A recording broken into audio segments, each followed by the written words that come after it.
Okay, good morning, everyone. I call to order the September meeting of the University of Minnesota Board of Regents. Good morning to one and all. We are meeting in a hybrid format again today with most regents in person, but I'll note that Regents Davenport, Kenyanya, and Rocha are connected virtually in Zoom, via Zoom.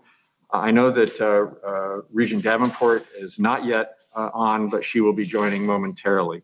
So we have a very big agenda, and we'll dive right in. And we'll begin the regular meeting with the recognition of two newly named Regents professors. And President Gable, please join me at the podium.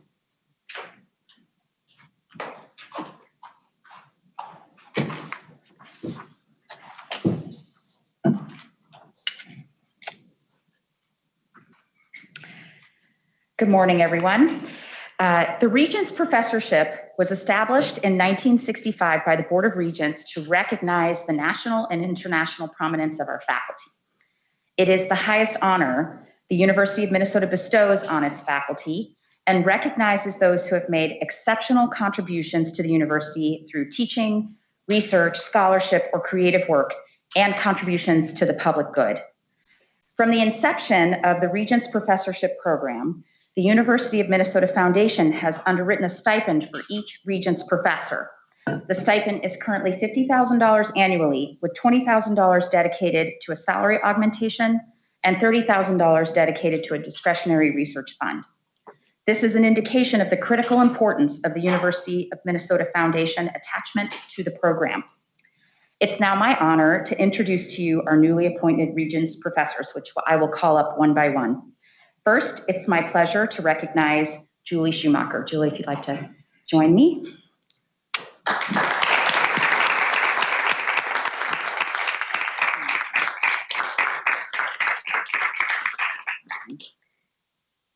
Julie is a nationally recognized author and widely respected professor in the Department of English in the College of Liberal Arts.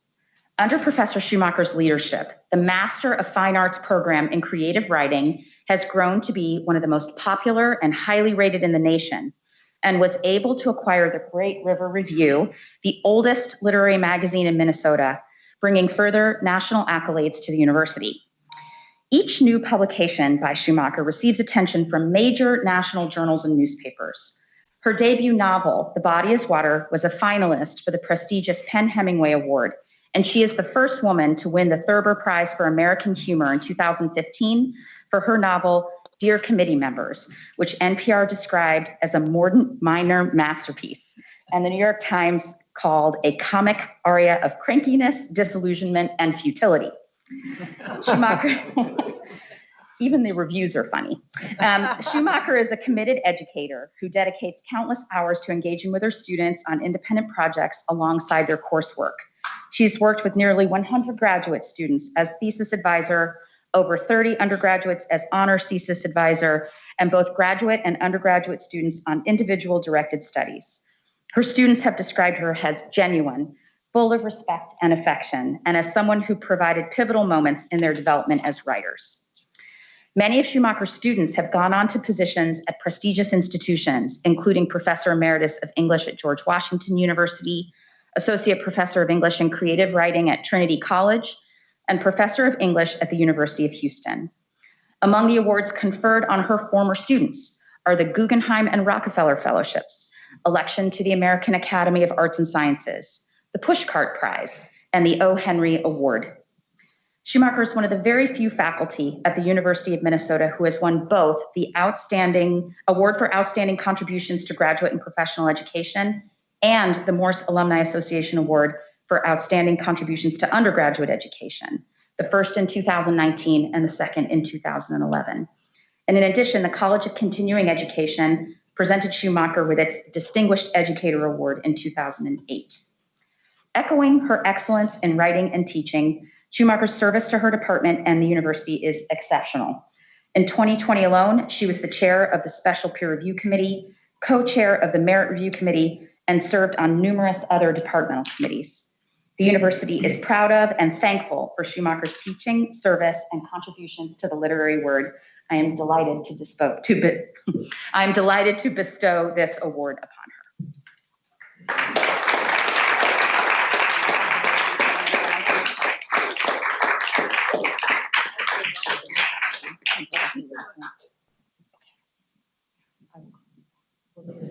picture now. Yes, okay.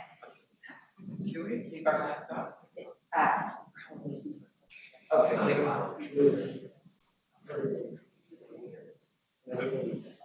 Oh, yes.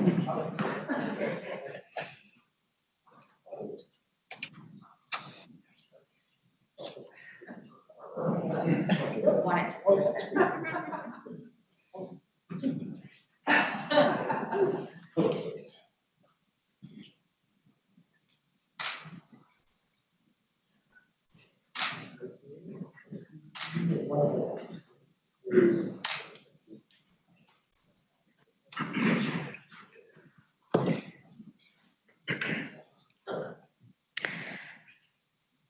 Our final honoree is Susan Wolf, a McKnight Presidential Professor of Law, Medicine, and Public Policy, Sher Baker Daniels Professor of Law, and Professor of Medicine.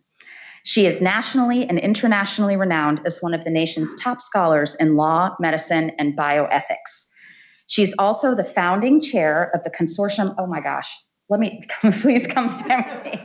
I should have called you up when I started talking.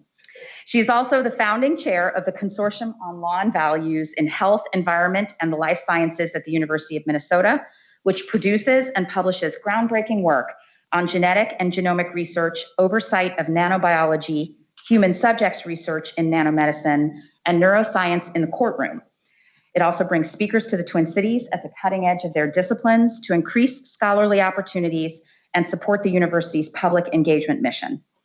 Wolf's work on securing patients' rights to a humane death, patient care, and how research is conducted with human beings has been transformative and has changed scholarship, policy, and real-world practice. She has helped over $60 million in grants from the National Institutes of Health, National Science Foundation, and other funders as principal investigator or co-investigator. In a 2019 quantitative analysis at Vanderbilt University, Wolf was ranked as the #1 most cited legal scholarship publishing in non-law journals. Wolf is the only university of faculty member ever elected to the National Academy of Medicine, American Association for the Advancement of Science, and the American Law Institute. She's also served on the American Bar Association Coordinating Group on Bioethics in the Law, American Society for Reproductive Medicine Ethics Committee, and the New York City AIDS Review Panel. Known for her excellence in teaching, advising, mentorship, and building innovative programs, Wolf launched the university's joint degree in law, health, and life sciences, and the law school's concentration in health law and bioethics. She also ensured that the Consortium on Law and Values in Health, Environment, and the Life Sciences created a program for professional and graduate students at the university that has competitively awarded more than $700,000 to over 100 students to advance their work on the societal implications of biomedicine and the life sciences. Currently, Wolf co-leads the Minnesota COVID Ethics Collaborative, a statewide effort convened by the Minnesota Department of Health, the State Healthcare Coordination Center, the Minnesota Hospital Association, and the University of Minnesota. The state has relied on Wolf's judgment and expertise in ethical policy development to address moral challenges posed by the COVID-19 crises and other crises. The university has been put on the map more than once due to the incredible scholarship and dedication of Professor Wolf. I am delighted to bestow this award upon her.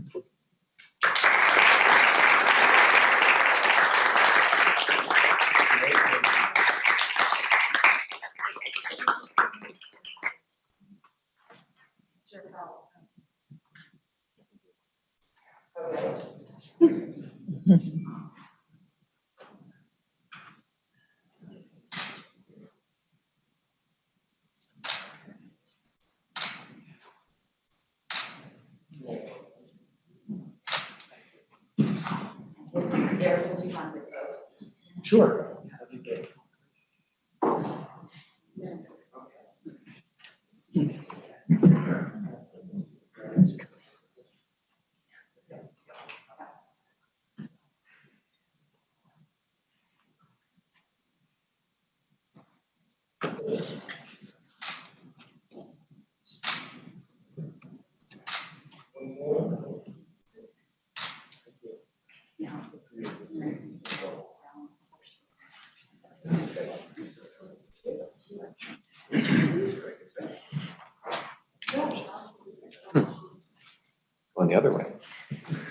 Good, Connor.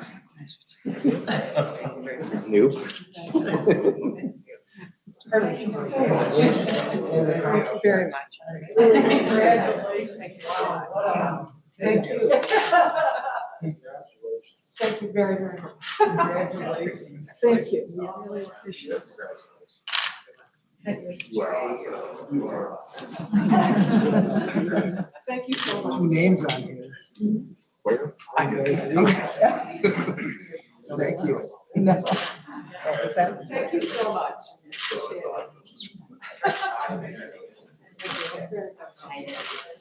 Thank you. Yeah.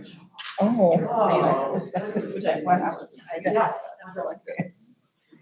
Thanks. Thank you.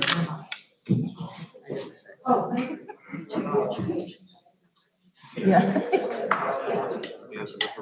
Oh, I'm like,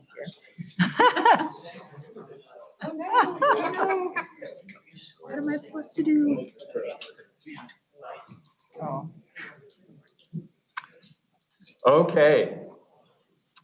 Continuing with our agenda, the next item is approval of the minutes. Is there a motion to approve the minutes? Motion. Is there a second? Second. Moved and seconded. I'll pause for just a moment to see if there are any questions or comments on the minutes. Hearing none. All those in favor signify by saying aye. Aye. Opposed? All right, the minutes are approved. And now we'll hear the report of the president, President Gable. Thank you, Chair Powell, Vice Chair Sviggum, and members of the board, and a special welcome to our newest regent, Regent Tao Arabe. I would like to begin by recognizing that tomorrow is the 20th anniversary of September 11th. I know we all remember where we were. I was watching my then toddler son take a swim lesson, and I was just a few weeks away from delivering my youngest child and was sitting with my father, who actually worked in the World Trade Center for many years. It was an incredibly dark hour for us as a nation, but we did witness our capacity to lift and serve others into hope, which has guided us to emerge stronger. Members of the board, we have needed similar hope over the last recent months, and we've taken important, difficult, and transformational steps to address the COVID-19 pandemic with the intention of emerging stronger. As we commence a new academic year, we share excitement and optimism for an incredible in-person on-campus semester, which includes our largest incoming class in decades, greater student diversity, and also a greater yield of first-generation and Minnesotan students. And yet, despite this positive news we are very happy about, we also know that we must remain vigilant in our ongoing fight against the virus. So members of the board, the health and wellness of every member of our university family remains our top priority. And through our Get the Vax 2.0 plan, we're actively taking the necessary steps as we return to normal campus activity this fall and an uninterrupted in-person on-campus experience. To arrive at this point, we have followed the same methodology and processes that we've been utilizing since the pandemic began 21 months ago. We've engaged the expertise and counsel of our campus communities. We've relied on state and federal guidance. We've analyzed public health data and science and accompanying trend lines, and then adjusted as needed to make what we have called graceful pivots, some more graceful than others, as new information and circumstances have dictated. Last month, you'll recall at the August 13th special board meeting, we welcomed your important feedback and approval in adding the COVID-19 vaccine to those immunizations already required for students with appropriate exemptions. This was followed shortly thereafter by the approval of the Pfizer COVID-19 vaccine by the FDA. On August 18th, senior leaders and I co-hosted a virtual system-wide town hall with SCC leadership, where we answered questions about Get the Facts, campus safety, and the fall semester in general. And I would like to thank the Senate Consultative Committee leadership and all of those responsible for the event. And I would also like to extend my sincere appreciation to all of our students, faculty, and staff for their exemplary commitment to share and to help us work together around safety and vaccine equity.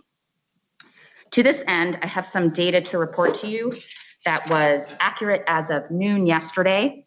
So amongst faculty and staff, we have 85.73% having responded to the attestation expectation that we promoted. They have until next Friday to finish that response.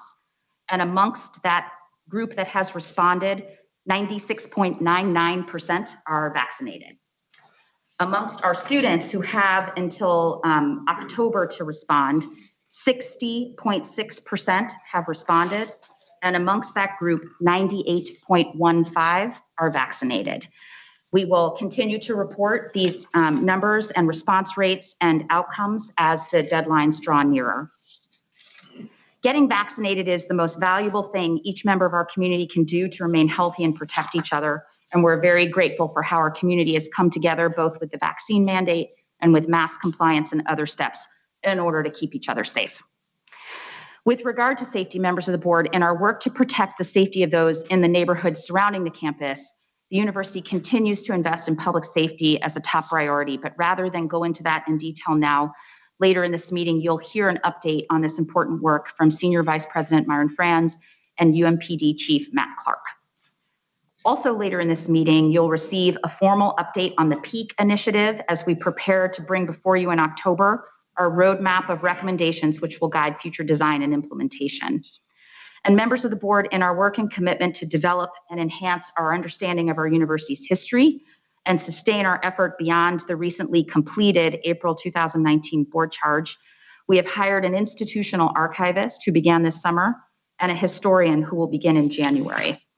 In addition, as you know, earlier this morning, I updated the board's governance and policy committee on the renamings framework and fall consultation schedule as we work to conduct the comprehensive review of the namings policy and intend to bring a red line version for consideration at the December meeting.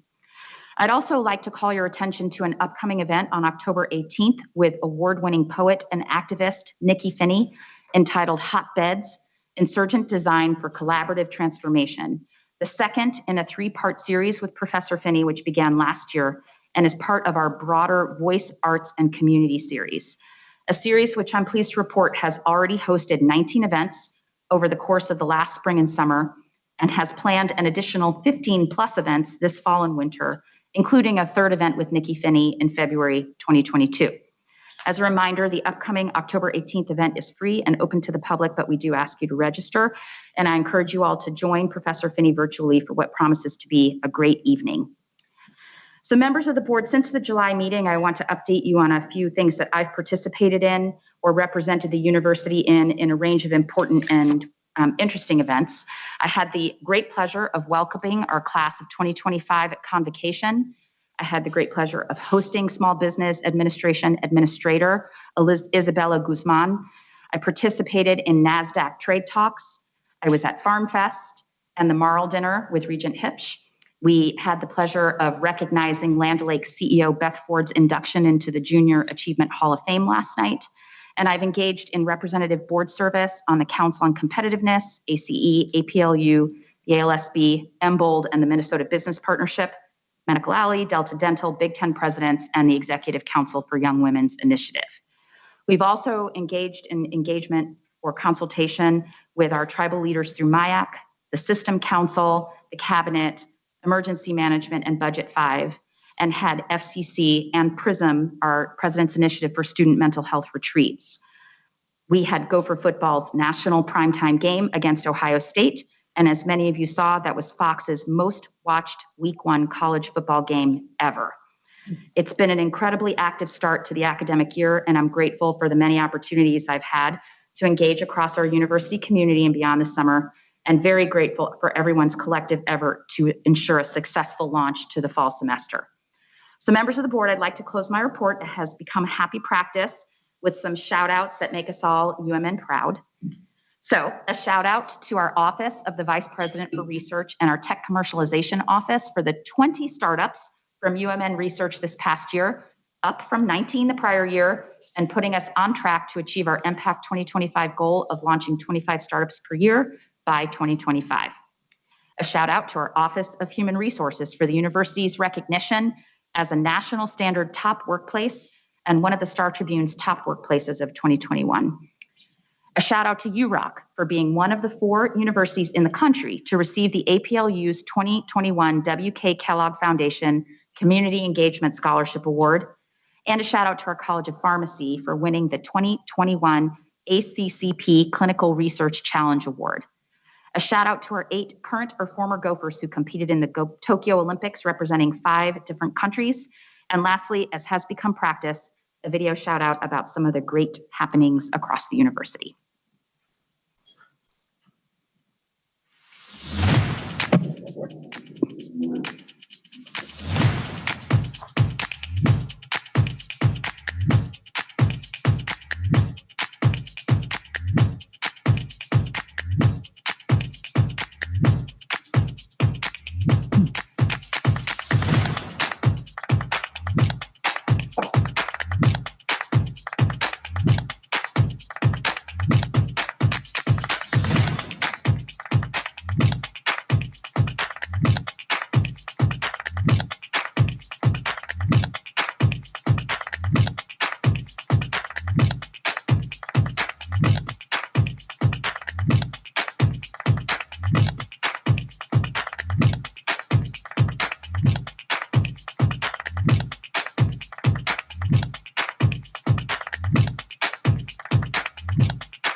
That concludes my report, Mr. Chair.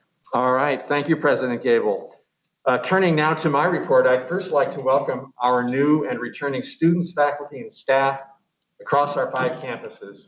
We're all hopeful for a more normal semester, and your cooperation with COVID-19 protocols will help us achieve that. I'd also like to extend a very warm welcome to Regent Bo Tauyerabe, who was officially sworn in yesterday.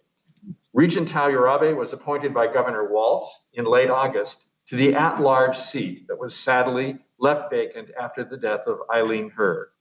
The loss of Regent Herr was tremendous, but we're so glad to have Regent Tauyerabe capably filling her seat. September marks the beginning of a new year of Board of Regents business. Over the summer, my Regent colleagues, President Gable, and senior leaders had a very productive discussion that resulted in development of the board's priorities for the year ahead. We have 3 primary priorities, and I'd like to take a minute to briefly summarize them for you.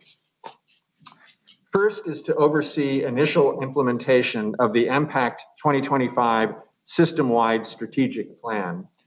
Some of our specific focuses will be on the PEAK initiative and related reforms to the university's budget model, targeted distributed learning strategy, diversity, equity, and inclusion, campus enrollment strategies, and engagement around campus planning and efforts to align physical space with strategic priorities.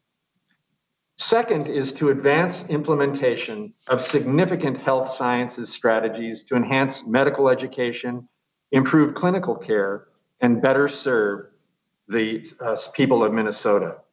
And third is to enable and oversee ongoing initiatives to enhance public safety across the system, with a particular focus on the Twin Cities campus. Now, over the course of the year, I will draw special attention to our agenda items that align with these strategic priorities. Today, we'll be discussing several items that draw from our strategic plan and our priorities, specifically the update on the PEAK initiative and an update on public safety on the Twin Cities campus. I'll conclude my report by highlighting this board's continued commitment to public safety.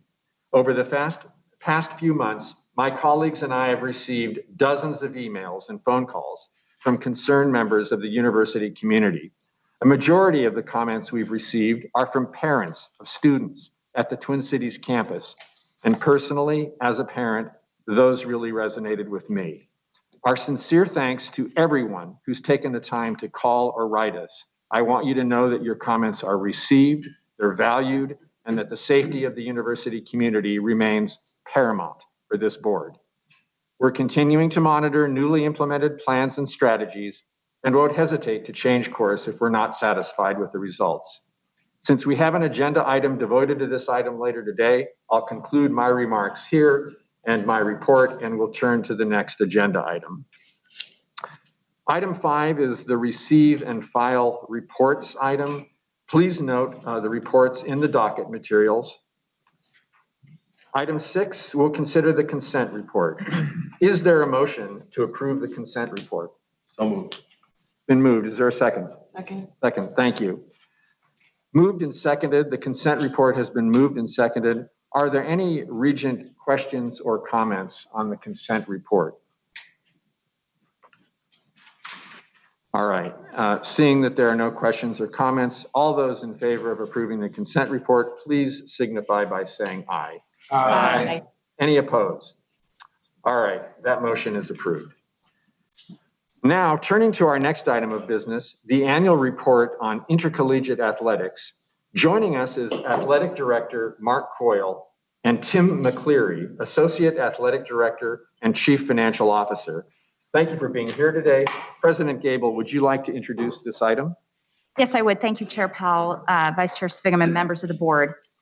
I want to start by thanking Director Mark Coyle and expressing my support and acknowledgement for his tremendous leadership of our Gophers Athletics Department all the time, and especially over the last year and a half. He's had to make difficult decisions and even more difficult times, but he's faced these challenges head on, and the results speak for themselves, as you'll see when he makes his presentation. As I've said before, athletics often serves as the front porch of our entire institution, and Mark and his entire team have represented the institution with a lot of character and a lot of class. So members of the board, Gopher Athletics is such an important access point for so many people across our state and beyond, from those watching in person, streaming our games online, on TV, on the radio. We understand that important responsibility as well as our commitment to winning, but winning the right way. This past year, we did that and have done that, and will do that in the future. But some examples of that are that Minnesota finished 28th out of 293 schools in the Learfield Directors Cup Division I final standings, third in the Big Ten, and amongst the top 10% nationally. And winning the right way also means success in the classroom. Over the last year, we had a record graduation success rate and the highest GPA ever at a 3.44. The department has also taken important steps over the last year towards greater staff representation, with 38% of new hires identifying as BIPOC and 47% identifying as female. They've taken extensive steps to ensure the health, safety, and wellness of our student athletes physically and mentally as total people. The department also took significant steps to address the financial challenges posed by the pandemic, from salary cuts and furloughs to extensive appointment reductions. They've created programs for our students and looked at how the landscape is shifting from a regulatory perspective and met our students where they are. And I'd also like to take a moment to thank our incredible student athletes, our coaches, and the staff for everything they've done across such a challenging and complex set of circumstances over this last year and a half to make invaluable contributions to each other and to the campus community and beyond. So, Mr. Chair, in that spirit, I would like to turn it over to Director Coyle and his team to continue the presentation. Director Coyle, great to see you. Over to you. Good morning, Chair Powell and members of the Board of Regents and President Gable. Thank you for the nice comments. I would like to first take a second just to introduce some key members of our athletic department staff who joined me today. I've got Julie Manning, who is our Deputy Athletics Director. We have Joy Thomas, who is our Senior Associate Athletics Director for Health and Performance and our COVID expert. And we have Peyton Owens, who is our Senior Associate Athletics Director and heads up our Leadership U areas and our student athlete development off the field. So I'm thankful for them. And obviously we have Tim McCleary, who's our Associate Athletics Director, CFO. And finally, we have Paul Rovnak, who is our Senior Associate Athletics Director for Communications. So as we start our presentation, I would like to just again give a quick overview for the board. Currently, we sponsor 22 varsity programs. As you know, last year we made the difficult recommendation that received board approval to discontinue 3 sports. So that's down from 25. So we have 22 varsity sports. We have more than 650 student athletes that compete in those programs. We have 260 full-time employees, and as President Gable talked about, that number used to be closer to 280, 290 employees, but we've made several adjustments in our department over the past 18 months. And we have an FY22 budget of just over $126 million. As President Gable mentioned, we're very proud of our student athletes, and there's no doubt that every student on this campus, whether athlete or not, has been through a unique experience for the past 18 months. And our student athletes have a record 3.4 grade point average, which is the highest we've ever had, and we're very grateful for their work. And I need to recognize JT Brewitt and our Lindell Academic Center staff who work so closely with our student athletes on their academic success. We talk all the time when we bring these young men and young women to our program that we have you for 4 or 5 years while you compete for us, but our goal is to prepare you for the next 40 years. And I feel like academically, our students are doing wonderful things. Academic-wise, some more highlights. We had 431 academic all Big Ten honorees, which was a school record. We had 180 student athletes who were Big Ten distinguished scholars. We had 15 COSIDA Academic All-America, which was a school record, and we had 33 student athletes who were all district honorees. And as President Gable noted, we have a department record 94% graduation rate, which is tied for second among Big Ten public institutions. We finished 28th out of 293 schools in the Director's Cup. And if you recall, the Director Cup compares all of your programs in Division I against all of your peers. So we're finishing in the top 10%. So when we talk about our academic success, we continue to be the top public school in the country with respect to student athlete academic success. Athletically, we're finishing in the top 10% nationally. And in the Big Ten, we finished behind Ohio State and Michigan. We finished third in the Big Ten Conference last year. We won 3 conference titles this past year in women's indoor track and field, men's hockey, and women's gymnastics. And we had 13 teams that made NCAA appearances. We had a school record 7 NCAA champions, individual champions, and 28 individual Big Ten champions. And we're very proud of our Sarah Bacon, who was named the Big Ten Female Athlete of the Year last year. And this represents the third Gopher in the last 9 years to receive that award. So we're very excited for her and her accomplishments. Of course, President Gable alluded to the Olympic success and how the Gophers were represented over there.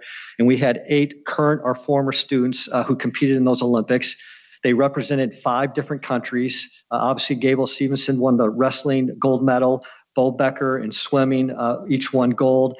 Sarah Groenwegen won a bronze in softball. So again, we're just very grateful and excited for the international success of our student athletes on the world stage. And as we move into finances, I will turn it over to Associate Athletics Director, CFO Tim McCleary. But I'd like to point out, and I was excited for Professor Schumacher as an English undergrad. It's always great when you see English people get recognized, but I try to make this as simple as possible. You've heard me talk before about in college athletics, athletic departments have 5 revenue streams. And it doesn't matter if you're at Boise State, if you're at Wisconsin, if you're at Kentucky. We have 5 revenue streams, and those revenue streams are simply this. Our first revenue stream is your Big Ten and your NCAA media distribution. Those are the television contracts and the revenue from the NCAA March Madness, the men's basketball tournament. The second revenue stream that athletic departments has is your ticket sales. So when fans are kind enough to buy tickets for volleyball, soccer, football, the both basketball programs, the both hockey programs, the soccer, et cetera. The third revenue stream is fundraising. That's our Golden Gopher Fund, who works very closely with the Foundation, and that's our fundraising efforts. The fourth revenue stream is our multimedia rights. So that's Gopher Sports Property. So when you come to our games and you see the signage inside our facilities, or you listen to our games on the radio, that's our multimedia rights. And our final revenue stream is what we call a miscellaneous bucket, and that is our licensing revenue. That's rental fees that we get for our facilities when people use our facilities and so forth like that. So those are the 5 primary revenue streams that every athletic department has, and there is no doubt that COVID had a significant impact on every one of those revenue streams as we managed our way through this past year. So with that, I'll turn over to Tim. Thank you, Chair Powell and members of the board. Okay, first, we will recap the timeline from FY21, which, as you know, was filled with uncertainty. When fall sports were canceled by the Big Ten last fall, we estimated a financial impact of $65 to $75 million. mostly resulting from the loss of football, TV, and ticket-related revenue. Subsequently, the Big Ten made the decision to commence with a shortened football season, although with no fans. If you recall, seasons were shortened further with many canceled games. After the season was completed, our forecasted deficit was revised to $45 million, resulting from the TV revenue that was generated. As we progressed through the spring, the uncertainty continued. During this time, the NCAA men's basketball tournament was completed. If you recall, it was canceled in 2020. We also gained a more clear picture on our total TV revenue and our COVID-19 expenses during this time. As a result, we updated our deficit projection to $35 million. Lastly, as we approached the end of the fiscal year, we were collecting season ticket and scholarship seating donation revenue for the 2021-22 seasons. With the COVID outlook improving at the time, we felt confident that we would not have to refund this money as we did the year before. As a result, we were able to include these cash receipts when calculating the loan needed to cover our deficit as of June 30th. Next slide. The final results from FY21 for FY21 revenues and expenses can be summarized as follows. Our revenue was down $45 million from our pre-pandemic projections. As you know, we had no fans, and thus ticket sales accounted for $20 million of that variance. On the expense side, COVID expenses, predominantly from testing, exceeded $5 million. Other COVID expenses included lodging and meals for student athletes in quarantine and isolation, as well as cleaning-related expenses. All other expense categories were substantially down compared to our pre-pandemic projections. The most significant reduction was payroll. The biggest component within payroll was salary reductions. In addition to the campus pay reduction programs, athletics made the difficult decision for additional pay reductions, which were a minimum of 10% for P&A staff and 17 furlough days for civil service and union staff. This was beyond the temporary payroll reduction program for the rest of the university. Additionally, even more difficult decisions were made with 17 full-time positions eliminated over the course of FY20 through FY22. We also had 4 other positions that were reorganized after 4 staff members left the university, and during FY21, we operated with 15 fewer interns. Other significant expense reductions were from reduced schedules and competitions, a spending freeze on operating expenses, and recruiting restrictions. As you know, it was a year unlike any other, and the uncertainty due to COVID has continued. North Carolina State was sent home from the College World Series in June, and just a couple weeks ago, the St. Thomas had a football game canceled. It is also important to mention that our peers have been impacted in a similar manner. From what we know, we expect the average deficit in the Big Ten to be around $30 million, and we came in around 21.5.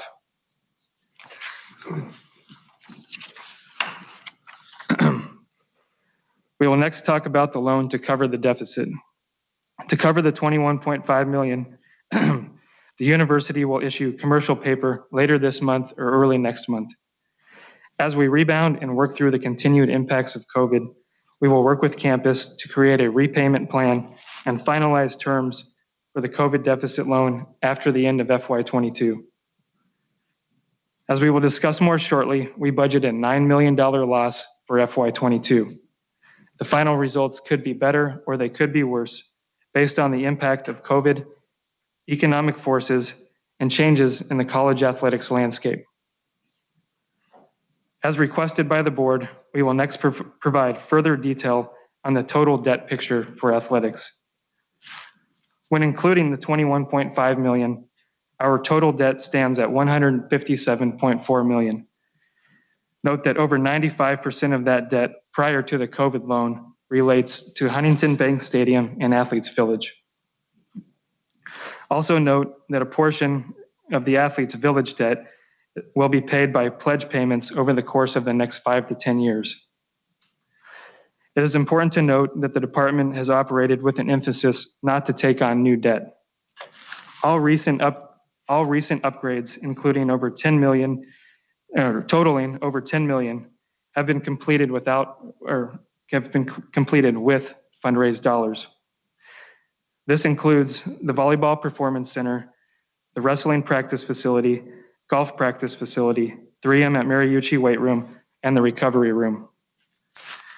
These are all projects that the board approved and were intentionally planned to cover with fundraising. Next slide. Okay. Continuing on with our debt picture, total debt service in FY22 is projected to be $11.4 million. There will not be a payment on the COVID loan in FY22. The first payment will be in FY23. In addition to the COVID loan, there will be 2 other additions to debt service in upcoming years. One is the replacement of video boards and control room equipment that are past their useful life. The other is the replacement of ice plants at 3M at Mariucci and Ritter Arena due to changes in environmental regulations and also nearing the end of their useful life. Fortunately, the current loan related to video boards and a previous long-term facility upgrade loan will be paid off in FY22. This will free up $2.4 million in annual debt service to help offset the new 3 loans.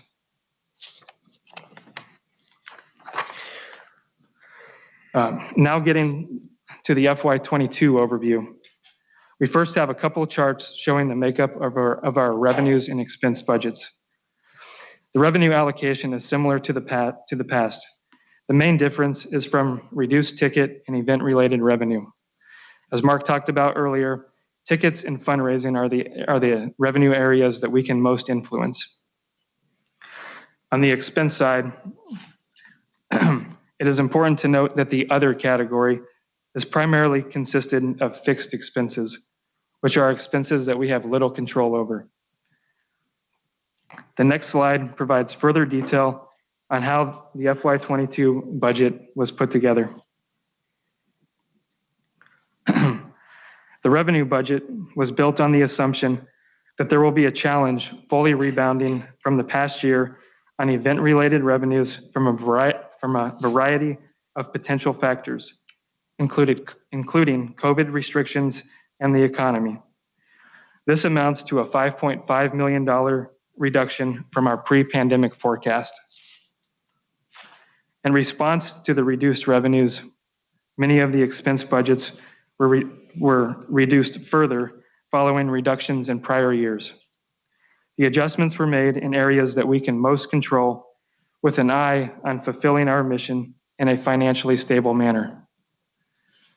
The payroll budget is reduced by $2 million from our pre-pandemic budget for our pre-pandemic budget for FY21, largely due to eliminated positions. Operating budgets were reduced by $4 million, resulting from 20% reductions in controllable expenses and adjustments to scheduling for team travel. While the payroll and operating budgets were reduced, a number of other categories contained substantial increases, including scholarships and game guarantees. Lastly, the budget contains a $3 million contingency to account for potential impacts from COVID and changes in the college athletics landscape. One additional unknown to point out is that we have applied for FEMA grants to cover a large portion of our COVID expenses. We have not yet heard back on the status from FEMA, but we did want to point this out. Thank you, Tim, and Chair Powell and members of the board. This next slide is a slide that we have shown you each year. This is a breakdown of all of our sports programs. And I'd like to note it is from FY19 prior to the disruption that we all face, but it gives you a picture of what our sports do in terms of the revenue that they generate, the expenses, and then the net profit that they deliver to our department. And again, that lists all of our current programs. We wanted to make sure we provide that with you because we provide that each time we do this annual report, so you have a better view of how our program is made up, the sports we offer, and the financial impact each one of those sports has on our program. Next, I would just like to take a moment to talk about leadership. And you know, there's no doubt our community has been through a lot with COVID, with social justice, and what we've all been through here in this community. And I want to credit Peyton Owens, who's our senior social athletics director. We have been very intentional in terms of trying to improve our education and our awareness around social justice. And we established a partnership with the YWCA.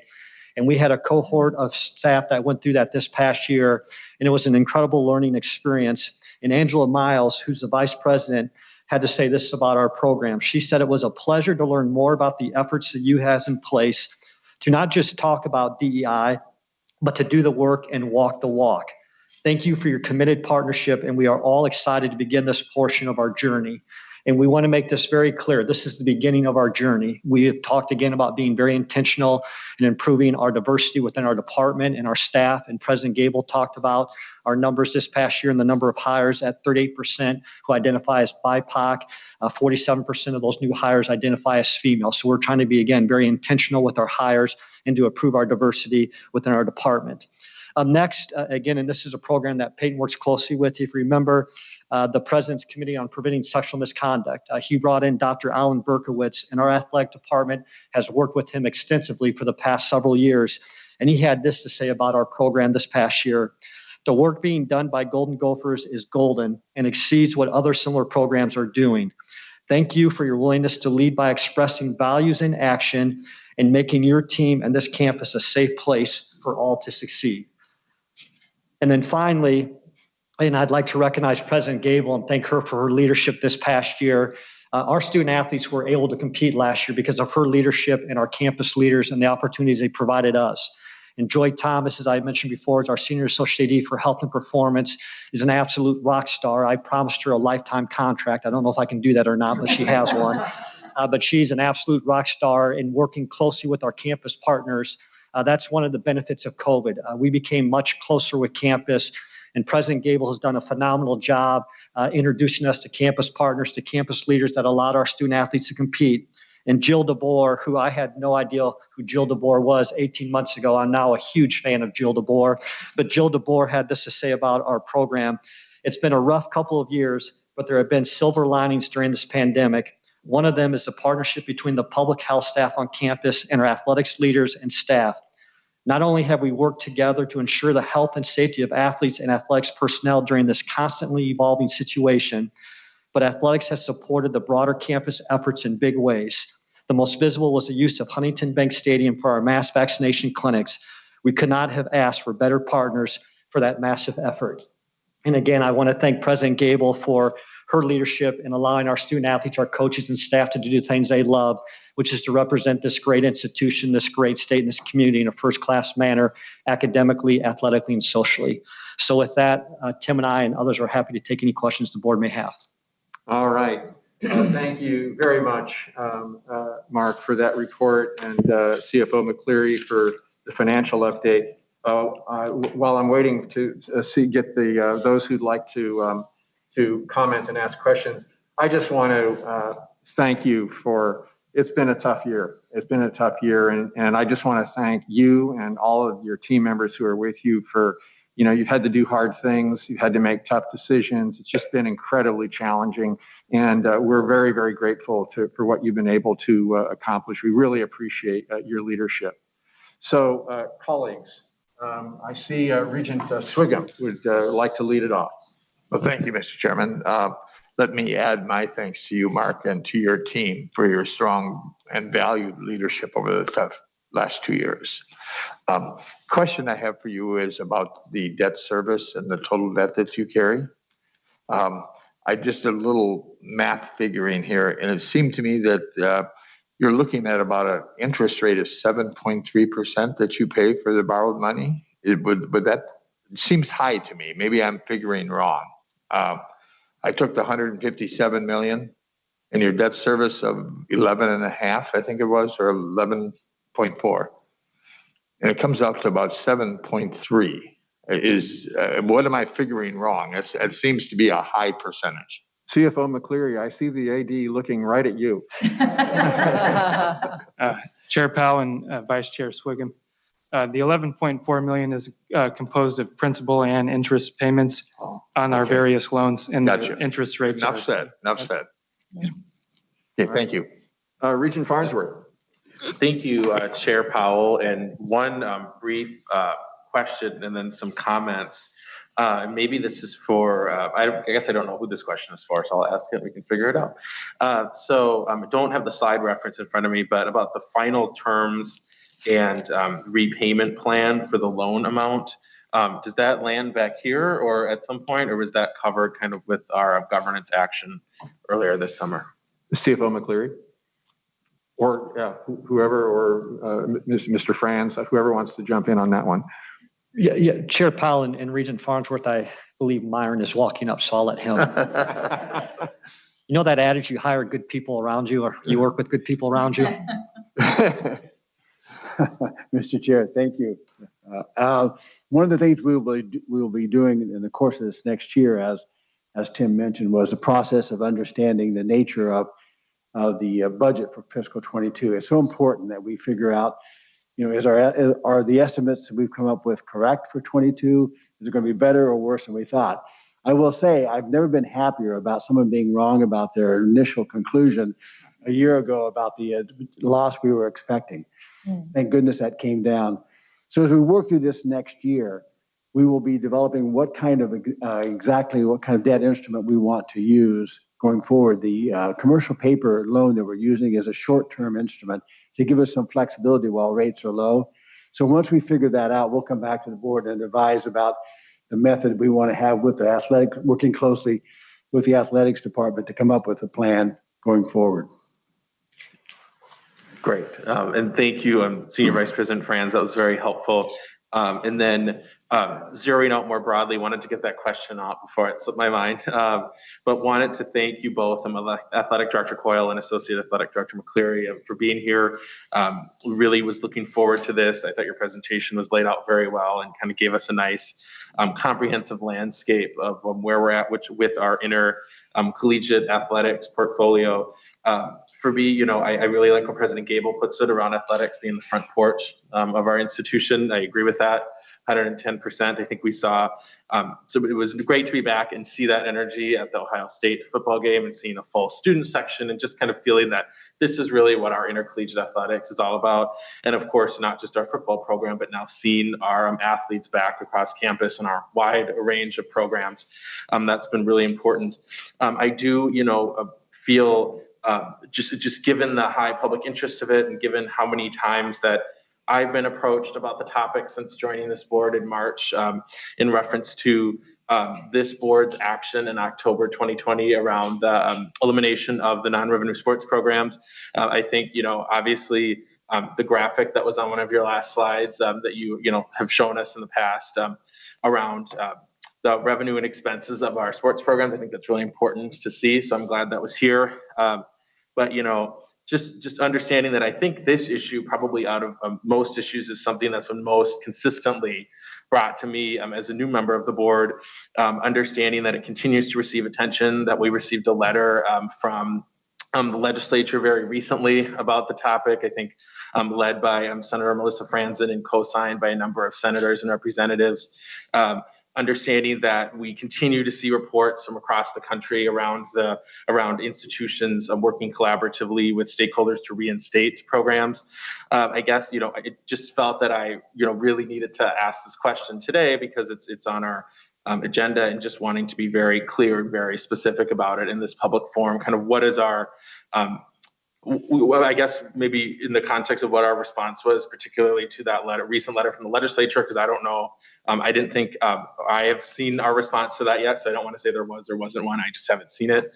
And then kind of what our ongoing thought is on this in this regard, given that it continues to receive a high level of public attention given the changing landscape around institutions across the country reinstating and revisiting decisions like we made in October. So I ask that with all due respect, and just wanted to get that out here for the public who may be here today or curious about kind of what our latest thinking is on that. So thank you.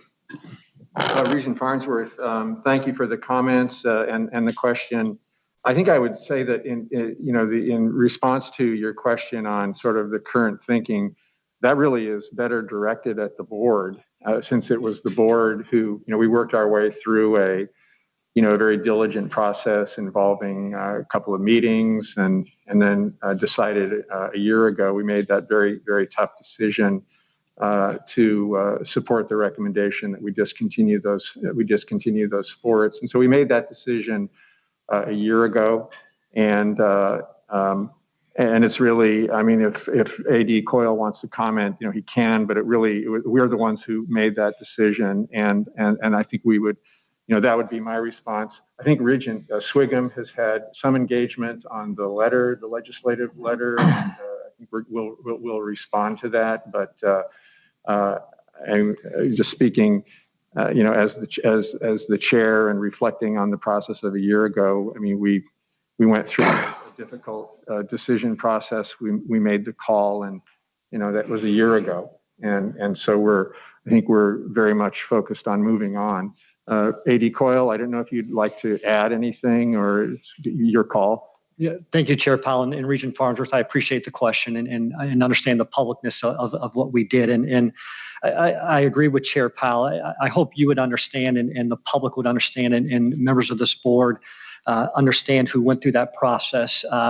We went through an extensive process and we exhausted all that we could exhaust in terms of what we needed to do and how we needed to do it. And we had to make the difficult recommendation. And I remember specifically the conversation with President Gable.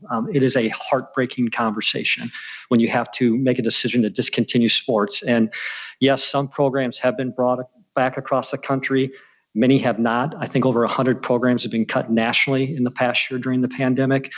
So again, I agree with Chair Powell. We are focusing on the future as we move forward with our department and continuing to make sure we provide a great experience for our student athletes, our coaches, our staff, and our parents who support our program. Thank you, AD Coyle. Regent Swigum. Yeah, Mr. Chairman, thank you. And since Regent Farnsworth brought up the letter from the legislature, I think it'd just be appropriate to say that I have called Senator Franz and talked to her. Actually, I've called her twice. And spoke to her at length regarding her letter, or the letter with other members who signed it as well. And while you never want to put words in somebody else's mouth, that's dangerous to do that. I think she appreciated the additional information and numbers that I was able to give to her, and basically said that she didn't want to micromanage decisions that were here made at the Board of Regents. So I think we're even going to follow up, Mark, with another contact with you and I and the chair, maybe sometime in a couple of weeks. Yeah, Chair Powell and Vice Chair Swigum, that is correct. I believe we're trying to coordinate a meeting with you and I with the senators. Thank you, Regent Swigum. Regent Hibsch. Thank you, Chair Powell. I just want to thank Director Coyle and his staff for managing through what I consider a very, very tough year as a small business owner. I didn't know how I would be affected. I had to make very small, tough decisions, and you had to make some very large, tough decisions. But either way, you pivoted well, and the programs are in a much better spot than I would have ever thought they would be at this point. And I'm very proud of that fact. I'm proud of how you reacted to the whole George Floyd murder and how that whole thing affected your programs, and that you managed to that as well in light of COVID and everything else that you were dealing with. So I appreciate that. So I respect that. Thank you. Thank you, Regent Hibsch. I think we have Regent Kenyanya would like to join with a comment. Yeah, thank you very much, Mr. Chair, Director Coyle, and team for the presentation and all the updates on this. I have a comment and then a question. I'll first just want to applaud the student athletes on the academic achievements. It seems like every time it's a record GPA or record this and that. So, definitely encourage that trend and hope that keeps going, and want to applaud the athletics department and the faculty and obviously the students themselves that are achieving these. I have a comment on the repayment terms or the loan and the repayment terms regarding it. I mean, I think this was one of the issues that I had a question about when we originally discussed and passed this. I certainly agreed with, and I think, most or all of us did, on the need for the loan. However, I mean, I still felt uncomfortable with the lack of clarity around repayment. I think we all can understand the uncertain nature of this, not just in athletics, but just COVID in general, right? I mean, we dealt with the same thing with the COVID adjusted budget with the university and the different models that we were getting, that were shifting as we went through, but to provide the loan without really much of even a mock plan, even a weak plan on this is the repayment terms. I certainly don't imagine that's how things would happen anywhere else or the private sector. I know we don't have the experience of Rick Beeson on the board anymore, but I don't know if that's how they do their loans. I mean, I just think we certainly expect these numbers to change, but as we saw with the CAB and other things we see from AVP Tonneson or then AVP Tonneson and whatnot, it's okay, this is our current plan, these are our projections, and as those change, things change. So it'd be helpful to just even see, I know when we're talking about the university budget, we call them levers, right? These are our levers, and obviously as numbers change, which ones we go to change, but I would just appreciate some clarity on what wells, for lack of a better term, we're thinking of going to, totally understanding that you have no way of knowing how much you'll need to go to them and the numbers and this and that. And then that was the comment. The question was, I know it was mentioned in the report and briefly touched on, if you could talk a little bit briefly to name, image, and likeness. I know we're in the very early stages of that with, all universities trying to figure out what they're doing. Then there's what the conferences are doing, right? And trying to put conformity around that. But just around the early implementation and some of the guiding principles as we, continue to formulate a framework around. Thank you, Regent Kenyanya. Just to maybe summarize the first point, I think you're hearing a desire for, at a later meeting, greater clarity on the loan repayment approach. And so I think CFO McCleary and Senior Vice President Franz, we can address that. But that was the comment. And then AD Coyle, I think you're aware that the board has received from the general counsel, I think a good description of, our thinking regarding name, image, and likeness. So we have some background. And I think Regent Kenyanya, you're asking maybe just some commentary from the athletic director on NIL and maybe any new news or recent thoughts on that. Yeah, Mr. Chair. I mean, I understand it's not complete and it's still in the works, and we have that memo as you mentioned it. But to whatever extent he's able, just some comments around that to kind of help our thinking as we continue with the discussion. AD Coyle. Thank you, Chair Powell, for clarifying. And Regent Kenyanya, it's nice to see you virtually, and thank you for the question. And I would like to thank you for your comments about academics. I can tell you when I got here 6 years ago, or 5 years ago, starting my 6 years as the athletic director, when I had a chance to work here from 2001 to 2005, the University of Minnesota has always had a strong reputation in terms of student athlete academic success. So I do appreciate your comments on that. With respect to NIL, I would like to, President Gable used the term shout out at the end of her report. I would like to give a shout out to Julie Manning, our Deputy Athletics Director, to Jeremiah Carter, Julie, Jeremiah, our faculty athletic reps, and others on our staff. We had an NIL working group. And as Chair Powell shared with you, we shared a lot of our guiding principles to the board in that detailed memo that outlined our program, what we were doing. Peyton Owens is also playing a significant role in that in terms of the education for our student athletes. And if I remember correctly, going into about a week ago, Regent Kenyanya, I believe we were close to around 60 to 65 student athletes that had NIL partnerships. And that was across 14 different sports programs. And I know Jeremiah Carter, who oversees our compliance and reports up to Doug Peterson, the Office of General Counsel, said that we've had a busy week in the past week with school starting. So I don't know the exact numbers, but we've been very excited with the activity for our student athletes. And again, we've been able to rely on Julie, Jeremiah, Peyton, and of course, the Office of General Counsel who guided us through that process. Thank you, AD Coyle. Regent Kenyanya, does that kind of get at it a bit? Yeah, no, that was helpful. Thank you, Mr. Chair, and thank you, Director Coyle. All right, thank you. We'll turn now to Regent Rocha. He is the last person in the queue here for questions. And after Regent Rocha's questions and comments, I'm going to wrap up this discussion. So Regent Rocha, over to you. Thank you, Mr. Chair. And thank you, Director Coyle and team for the report. It's been an interesting time for everyone, but people have already commented on the importance of the work you've done and their appreciation.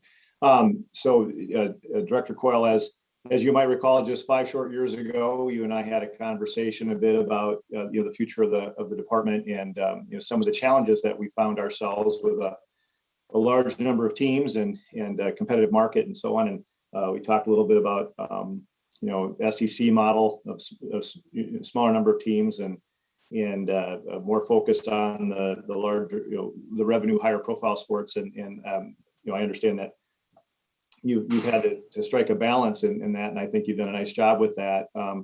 As Regent Farnsworth asked a question about the 4 sports that we voted on a year ago, and I thought that was an appropriate question with respect to some of the changing economics, but I also understand the position of the board of the department that hasn't shifted as a result of those changes at this point. But one question I have, and I think you and I had a couple of very good conversations, and you were very forthcoming with information as we went through that discussion last year. I thought we had somewhat of an opportunity as we looked at the non-revenue sports, or the sports that have red in the 3rd column on the slide that you provided. I thought we may have missed an opportunity to look to finding support for the programs themselves, for whether donors, communities, and so on. I'm interested in your thought. Looking at the crystal ball, we still have more sports than a lot of the teams that we're going to be competing with in those the higher profile revenue sports.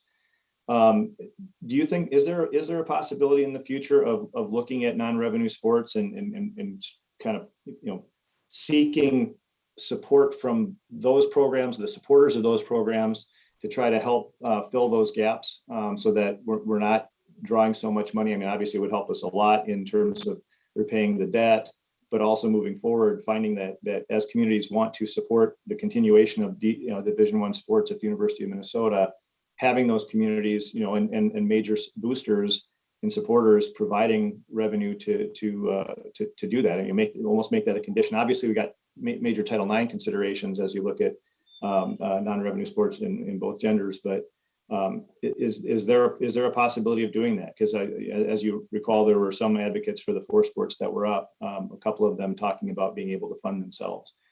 Is that something that we could look to from non-revenue sports going forward? All right, thank you, Regent Rocha. The question, AD Coyle, on the development fundraising opportunity specifically around non-revenue sports. Yeah, thank you, Chair Powell, and Regent Rocha, thank you for the question. It was nice visiting with you for a few minutes last week, Thursday at the game. Thank you for your support. Regent Rocha, I hope I get to the answer, as you know, because you're very in tune to what's happening across the national landscape. College athletics is going through a transformation with name, image, and likeness, with the Alston case. And President Gabel and I, we are so fortunate to have her leadership, because her reputation nationally, and when she is interacting with not only her peers within the Big Ten Conference, but her presence across the country, President Gabel and I are going to have to continue to be on top of our game, if you will, in terms of what college athletics looks like in the future. The NCAA has a constitutional convention coming up here this fall, so they're taking a hard look at their constitution and what they represent. They're seeking feedback right now from the membership of the institution. So, who knows what we look like in the next 6 months or what we look like in the next 6 years. As the athletic director at the University of Minnesota, it's always my goal and hope that we continue to provide opportunities for our student athletes, again, to compete academically, athletically, and socially on this campus. As I said before, we have them for 4 years, and our goal is to make sure we prepare them for the next 40 years. And so that's our focus now. So is fundraising a part of our future? There's no question fundraising is a part of our future. But I think our landscape is going to continue to change until we get through some of these lawsuits that are being challenging Division I, especially those teams, our institutions in the Autonomy 5 conferences. All right. Thank you. Thank you, AD Coyle. Thank you, Regent Rosa, for your question. I'm going to conclude this discussion now, and I think we've been at it for almost an hour and a half, so I'm going to call a 10-minute recess. We'll come back at 10 minutes to 11 to go on to the next item. Thank you, AD Coyle, CFO McCleary. Great to see you. Thank you.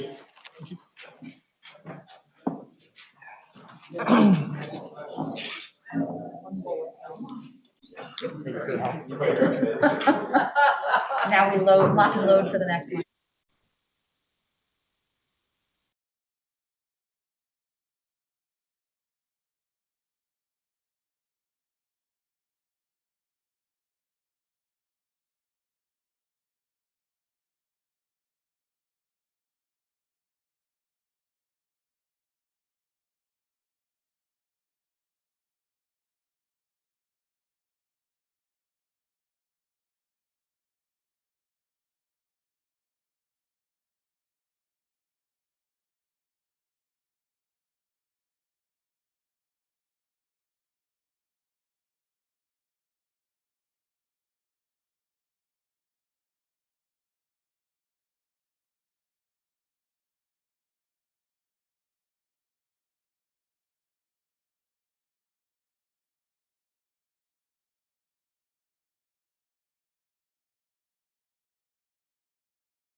Well, I'll tell we're, you what, Johnny, it's either they or just me. to do what? Fundraising, Oh, they yeah. or just- Incredible. Welcome back. Welcome back, everyone. Our recess has ended. We'll go on to the next item on our agenda. And this is an update on public safety on our Twin Cities campus. President Gable, Senior Vice President Franz, and the University of Minnesota Police Department Chief Clark will walk us through the update, and then we'll have plenty of time for comments and a discussion. So President Gable, I'll turn it over to you for opening comments. Thank you, Chair Powell, Vice Chair Sviggum, and members of the board. I want to begin by saying something that's rather obvious, that the University of Minnesota Twin Cities campus is located in the heart of a major, vibrant metropolitan area. Our spaces on campus and then our surrounding neighborhoods off campus offer tremendous opportunities. We love living here. The diverse entertainment options our students, faculty, and staff enjoy. We have incredible diversity of people, living experiences. The professional opportunities that are made available to us by being here are notable, and I know we all appreciate them. Safety on campus has actually been stable, but our city and our surrounding neighborhoods are not immune to the public safety challenges and trends that are occurring here and in metros all over the country, including shortages in available police officers, which of course we've seen on the news with the city of Minneapolis. These trends and our particular concerns here very much affect Dinkytown and other neighborhoods adjacent to campus. These are off-campus neighborhoods that are in the city of Minneapolis and are under the jurisdiction of the Minneapolis Police Department. But as president, and also as the mother of a college student and the mother of another young fellow who works on a college campus, both of which are in metropolitan areas, and the mother of a daughter who lives here, ensuring the health and safety of every member of our university community is something that resonates with me, not only in my professional role, but very much that I take personally. And we're continuing to invest significant resources into this critical effort. So for example, and you'll hear about these in more detail from Vice President Franz and from the chief, but we've hired 3 additional UMPD officers. We've also hired a social worker and a community liaison. And both of those additional hires, in addition to increasing our capacity, give us the ability to distribute calls in ways that allow us to focus attention, which the chief will be able to describe to you. We'll go into our on-campus situation later in the presentation, but I want to speak for just a moment about our biggest current public safety challenge, which is occurring off campus in Dinkytown. So members of the board, this is a very difficult challenge for us because of jurisdictional lines, but because of the recognition of where many of our students live and faculty and staff too, for that matter. And so we've been coordinating in order to make our attention to this problem and our support and protection and safety of our students, faculty, and staff possible. So we've been coordinating with the city of Minneapolis to provide increased patrols in the Dinkytown area. We're adding our own additional police officers for evening and afternoon patrols. Our existing officers are doing overtime patrols, both on campus and in Dinkytown. We've partnered with other law enforcement offices in addition to the city of Minneapolis to provide additional and visible patrols on and near campus. And we really want to thank Sheriff Hutchinson, or Hutch, as many of us know him, and others for their assistance and partnership. But I want to personally thank Chief Clark, because I think it's very important for this board and everyone listening to know that UMPD is a very small police force. Before these 3 hires, we were 55 sworn officers. That's really tiny in a major metropolitan area. So why would all of these people come to our aid and assistance when they need them? Is because of him and because of his relationships and because of the way in which he has led in law enforcement in this community, both on campus and around the community for decades now. And we are safer because of him personally, and I'm very grateful for what you do to make that possible. So in addition to the visibility of those patrols and the partnerships with neighboring law enforcement agencies, increasing the size of our own police force, adding patrols both during regular shifts and in overtime, we've started to do other preventative things around safety. Blue light kiosks are being installed, and we're working with the city, Xcel Energy, and across our university departments to do an additional lighting plan in the neighborhoods around campus, keeping in mind that these are not our jurisdiction. So our ability to just throw up a light is not as easy as it would be if it was our land. but we're working with them so that we can put the lights up in the best place and make sure that they work in the way that we want them to. We're working with the Minneapolis Special Service District, Minneapolis Public Works, and leaders of the Dinkytown neighborhood associations to make other improvements, wiring and streetlights, bike infrastructure, graffiti removal, the sorts of things that just improve the neighborhood in general. On campus, we're adding community ambassador escort services. These safety ambassadors will be engaging in introductory meetings with Dinkytown businesses, building relationships, sharing ideas, and forming collaborations. We've added self-defense classes. We've reestablished Go for Chauffeur, which was paused during the pandemic. We've acquired and tested the Rave Escort app, which provides users with a virtual walking buddy and a direct connection to the campus 911 center as they walk across campus. It's now available to all campus community members. But I want to also clarify for our entire community that all of this is happening while at the same time we are implementing recommendations from Dr. Cedric Alexander's report on what it means for safety to be experienced by all of our community members with all of their robust and diverse perspectives on what it means to feel safe in every sense of that word. So we're concurrently and continuing to conduct policy review around mutual aid and multi-agency response. We're thinking about different ways to engage in our own UMPD officer training and to address the University Senate resolution from last year related to demilitarization. In particular, the chair of the University Senate's new Campus Safety Committee, Dr. Edgar Arriga, has been participating in MSAFE's important work, and we look forward to engaging the Campus Safety Committee as they set to meet formally for the first time later this month.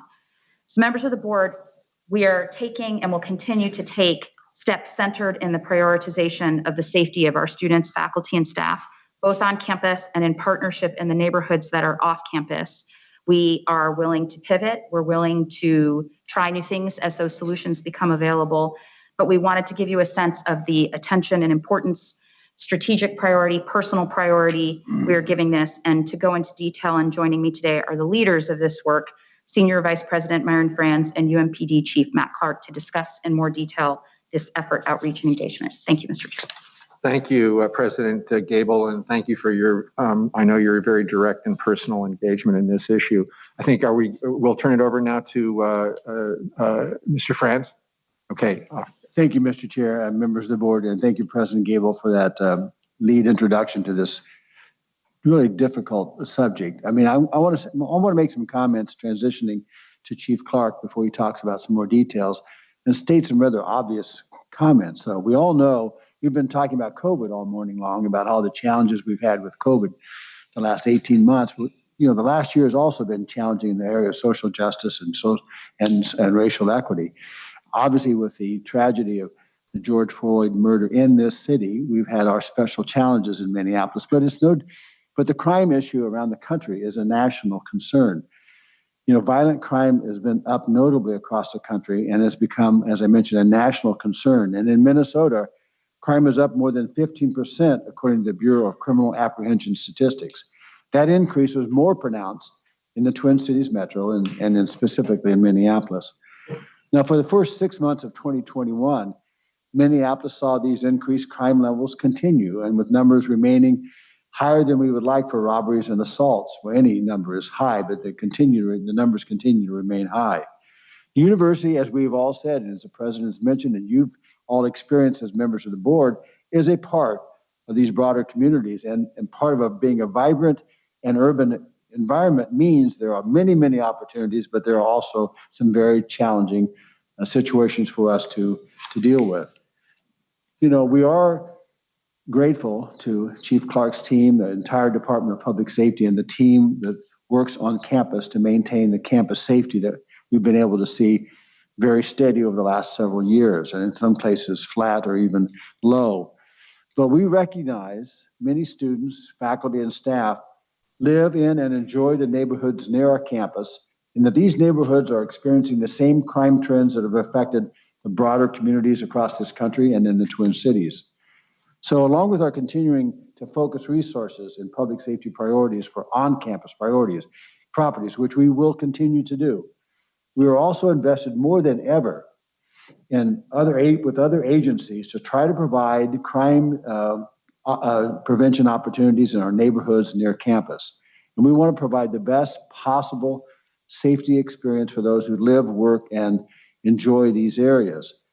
So we will continue to work with the MSAFE implementation team this fall and the new campus safety committee this fall as part of our important consultation process.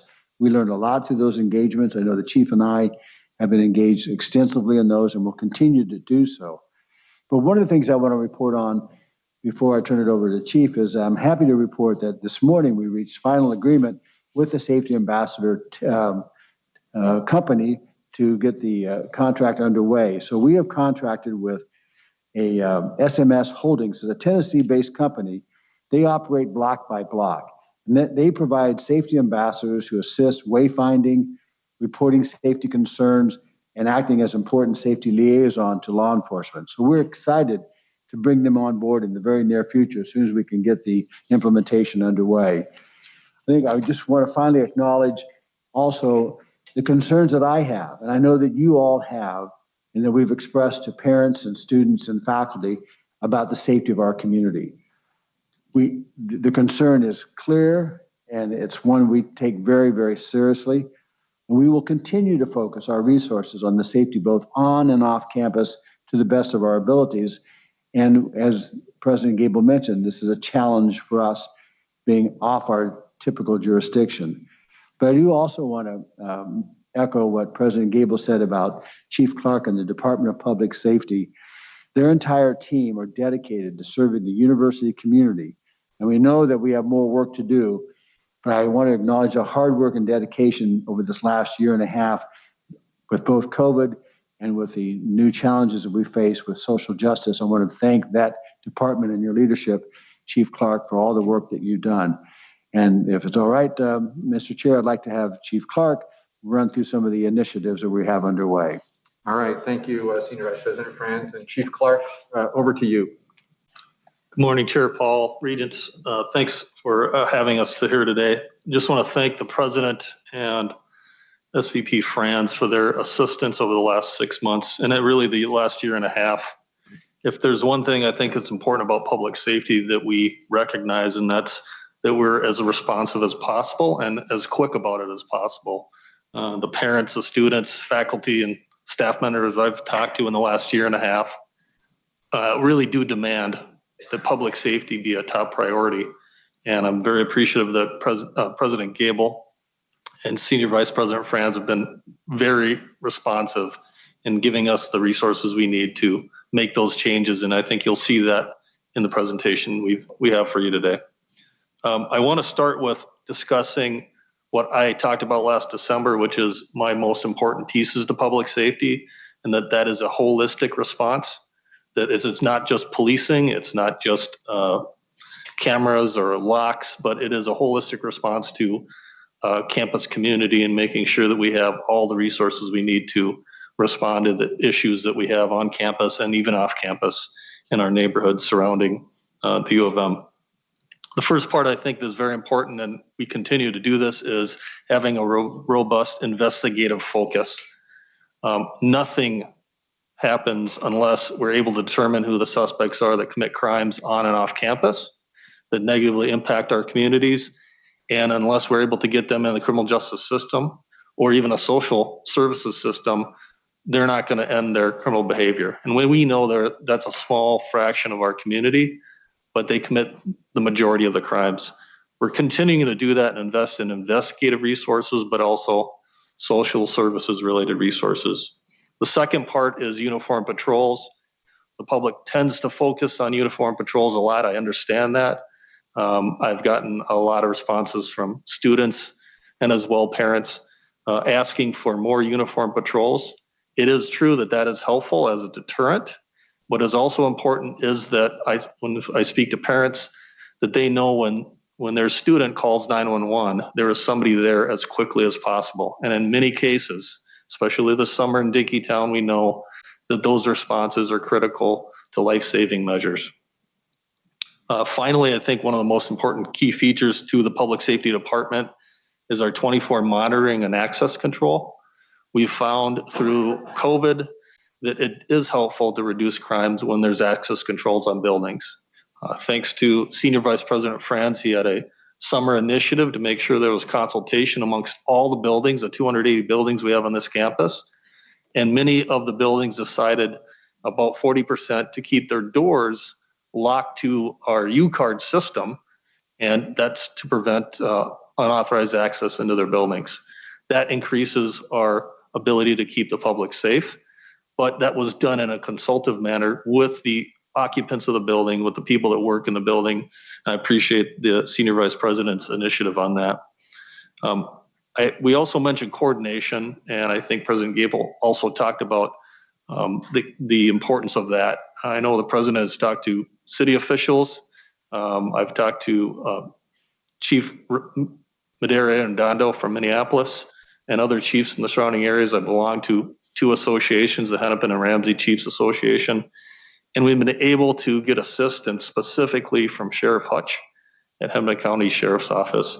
And those coordinations between those agencies have been very helpful in a, again, holistic public safety response.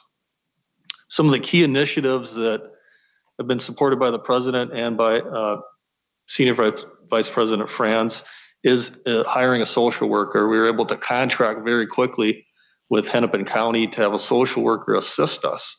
There is some misunderstandings about what a social worker does. The social worker for Hennepin County connects chronic offenders, people in crisis, and people that need alternative services outside of public safety to those services within Hennepin County. They're very effective in doing that.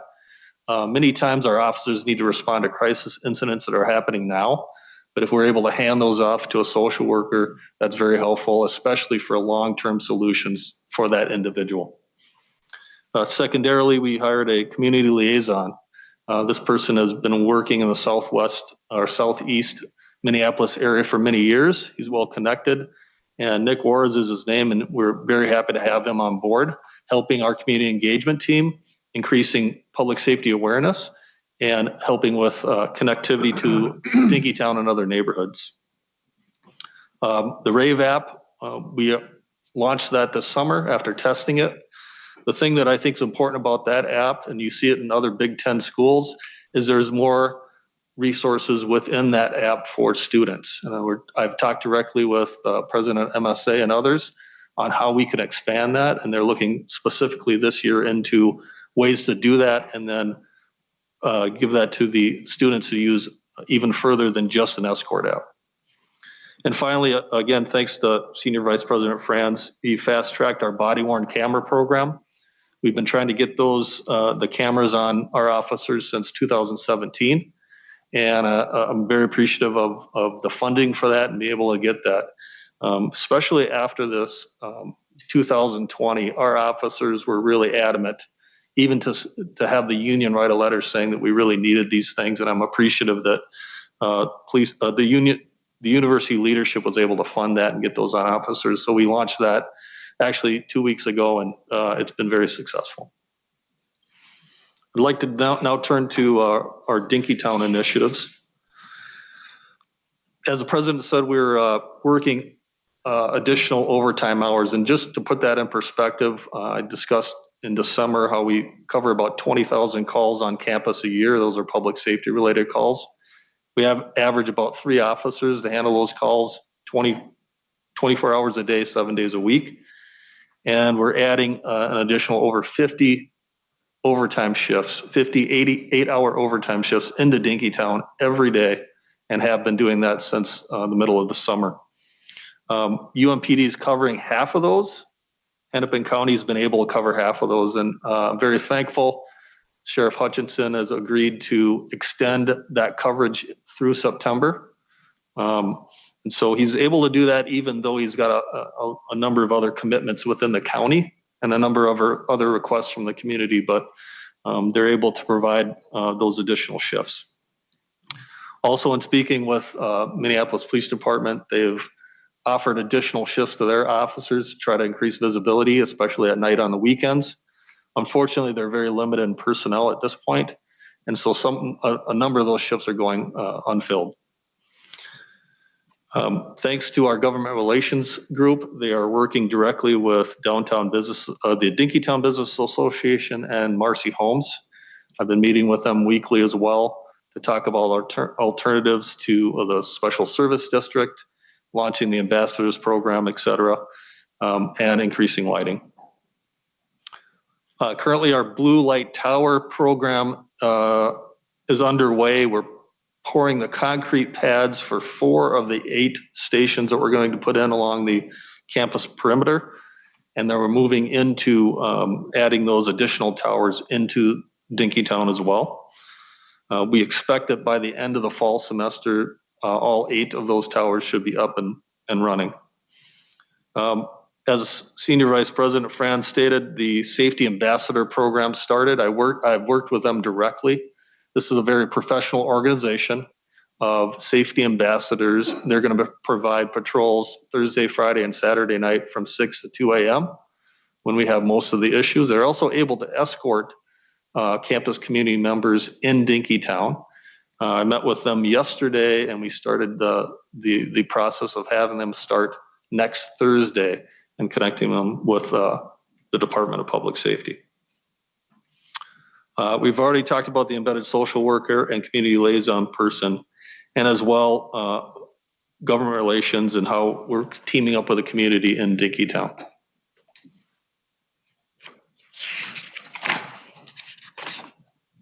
And finally, I know with the MSAFE implementation group, we have been talking for many months, the Senior Vice President, myself, and their committee. They have a lot of ideas that relate to the Dr. Cedric Alexander report, and we're able to really make some headway in this summer in terms of getting through the report and the recommendations. We're also working directly with the University Senate's Campus Safety Committee. Our department offers self-defense classes. We also work with Gopher Chauffeur in expanding that. And we continue to do safety presentations and safety flyering in Dinkytown and on campus. And finally, our community engagement team will be working on public safety meet and greets, and then offering public safety classes and presentations to various departments across the campus. Let me just conclude, Mr. Chair, with we continue to increase and enhance our publication of information on our website. As we've talked about, we've increased the information available on that, so there's an easy source. We've been putting out weekly updates on what's happening. This week's topic was really personal safety for students, what they can do to keep themselves safe. Next week, we're going to be talking about the safety, you notice the alerts that come out so the parents understand why those alerts are issued, when they're issued, and how we monitor those. We want to make sure everyone has as much information as we possibly can. And with that, I think we're ready for any questions you might have. Thank you. All right. Well, thank you. Thank you for the presentation. Thank you, Chief, for your leadership throughout a very challenging period. We're very grateful to you and your team and for everything that you do. And also, we're also aware of the real tremendous assistance that we have received, not only from Minneapolis and St. Paul, but in particular from the county. And we're very grateful. And we understand that the sheriff has been extremely helpful.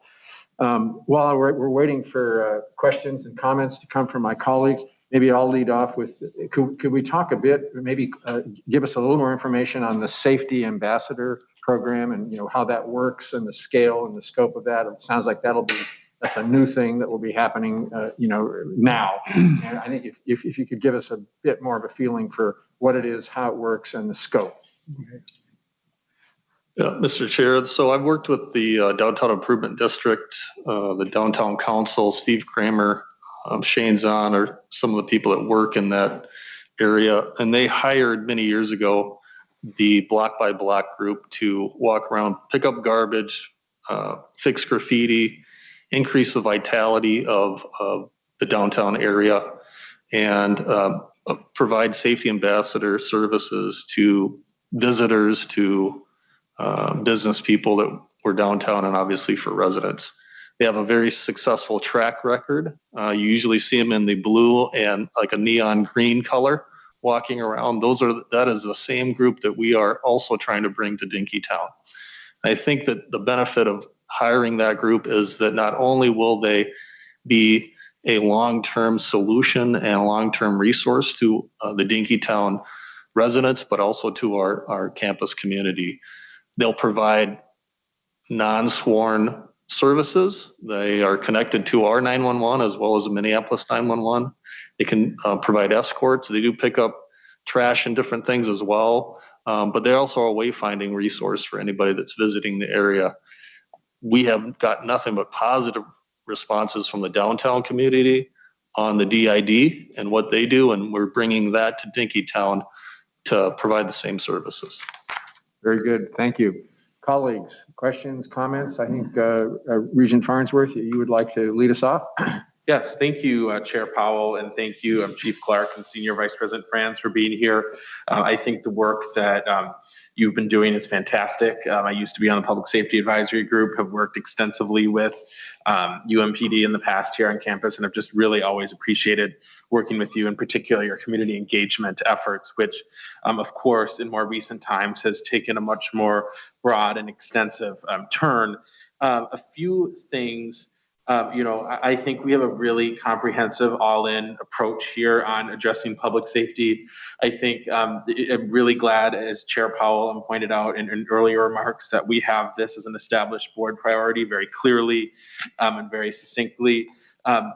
Just two questions, or I guess one question and one other note, following up on the Safety Ambassador program very specifically, because I think from a practical standpoint, this is going to need to be very clearly understood by students.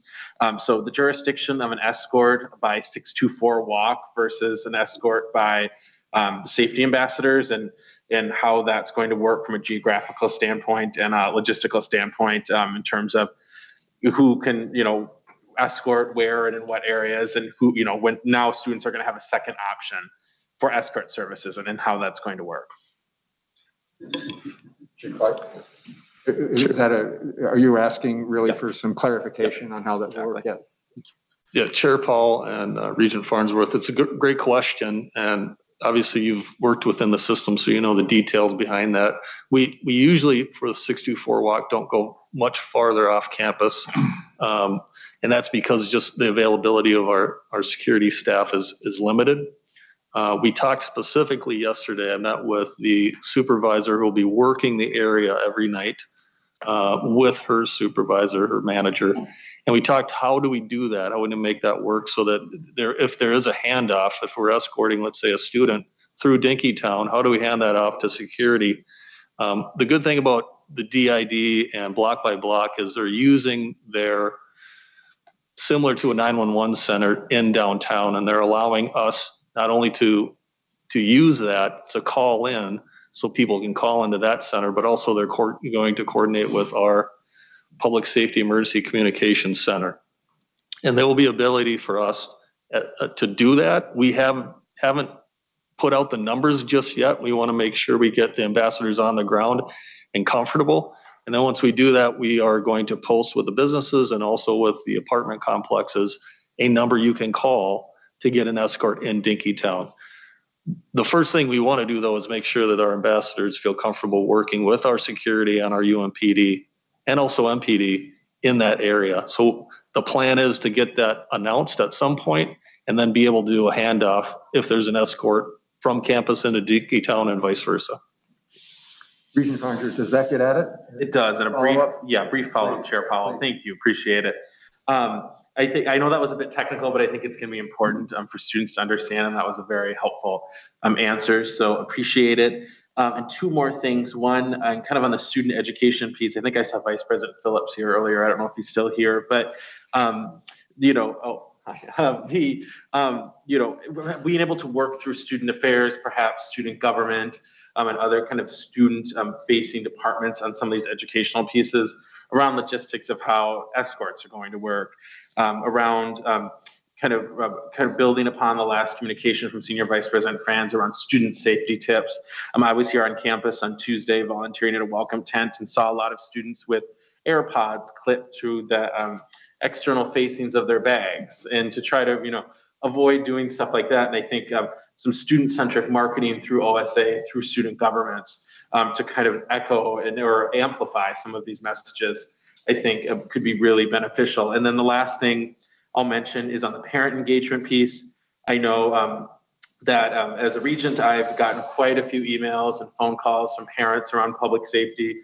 Understandably, I've been a resident of Dinkytown and Marcy Homes of 3 out of the last 5 years, so I very much understand on a personal level the concern here, and again, think we have a really all-in comprehensive approach to address it. I think in terms of parent engagement, perhaps we could think about things such as along the meet and greets that you described on the last slide. I think a few parents have sent me examples of parent meet and greets that are from other institutions. I think UW-Madison and Ohio State have done one recently in partnership with their police department and parent and family programs. So I think that would be a great idea and a great thing to add to our meet and greet list that UMPD is already producing. So just wanted to add those last two pieces. Thank you, Mr. Chair. Thank you, Regent Farnsworth. Any comments, Chief Clark or Senior Vice President France? Mr. Chair and Regent Farnsworth, I agree on the education piece and communicating it. It's not very helpful to have various services for our students, faculty, and staff and them not know about it or how to use it. And so Dr. Phillips and I have a reoccurring meeting. We'll talk specifically about that. All right, thank you. Thank you, Regent Farnsworth. Regent Hitch. Thank you, Chair Powell, and thanks for the great presentation, Chief Clark and Senior Vice President France. It's a very holistic approach, and I like that. I mean, success isn't going to be immediate or instantaneous. It's going to take some time to make all this work. The specific question I have is, could you explain the blue light towers more? Because I don't really know how they work. So, thank you. Chair Powell and Regents, good question. We get a lot of misunderstanding about them. There are universities, even Big Ten universities, that are not expanding their blue phones based on that everybody has a cell phone. And we do get questions about that. Why would we do that in Dinkytown? There's two reasons. One is if you don't have your cell phone, if it's taken or you're not able to get to it, being able to get to a blue phone kiosk and hit that button and get a 911 response is important. It's not always for police. It could be for a medical issue. It could be for a fire related issue. It's any public service or any public safety service that you might need. And that will go directly to Minneapolis 911. And if it's on our property, it'll go directly to our 911 center. The other thing that I think is very important is they're able to monitor parts of Dinkytown with cameras. And all of the towers have a camera on top of them. And they would be able to feed us visual information on what's going on. So if we do get a call, let's say there's an incident, we're able to watch the whole area. And like on campus, we have had incidents where suspects have committed a crime and we're able to follow them with our video camera system and locate them quickly. And we're trying to do that also in Dinkytown with the blue phones and the camera towers. What's nice about that is it does give a visual deterrent to suspects who might be in the area and deciding to commit a crime, knowing that they're on camera and it's very visible on the tower. But additionally, it gives some reassurance to people in Dinkytown that the university is investing in their safety in that area. Good follow-up, Regent Hitch? No follow-up. Thank you for that. All right. Regent Kenyanya. Thank you very much, Mr. Chair, Vice President Franz, and Chief Clark for the presentation and for the information, and for certainly, treating this as the priority it is, especially with all the communication and outreach we've gotten from community members. I have two questions. I think one's for the Senior Vice President and the other for the Chief. The first is, I think Senior Vice President Franz, you briefly mentioned an SMS Holdings, Tennessee-based or something like that. And I may have missed if there was additional details around that. It sounded similar to the Safety Ambassador program, but if you could provide some clarity around the SMS Holdings and their role in Dinky. Mr. Chair, Yes, thank you, Regent Kenyanya. Yeah, I just gave you the name of the actual company. They run the block by block program, the same ones out of the Downtown Improvement District. It's the name of the company is SMS Holdings out of Tennessee. So that was just their name of the company. So Regent Kenyanya, they are in fact That's the same safety. That's the Safety Ambassador Yeah. Program. That's that the Chief same thing. Got described. it. Okay. Okay. Yeah, thank you for the clarification. Appreciate that. I thought those were two different things. And then perhaps for the chief, I mean, we obviously know there have been incidents and we're getting all the emails. Do you have, or can you help contextualize it for us quantitatively? I know the chair, kind of in his frame or in his framing remarks, obviously said, even one incident is too much, or might have been the vice president. But do we know in terms of numbers, percentage-wise, what the change has been from previous years in different kinds of incidents? So Chief Clark, a question maybe on data both for on-campus and adjacent areas.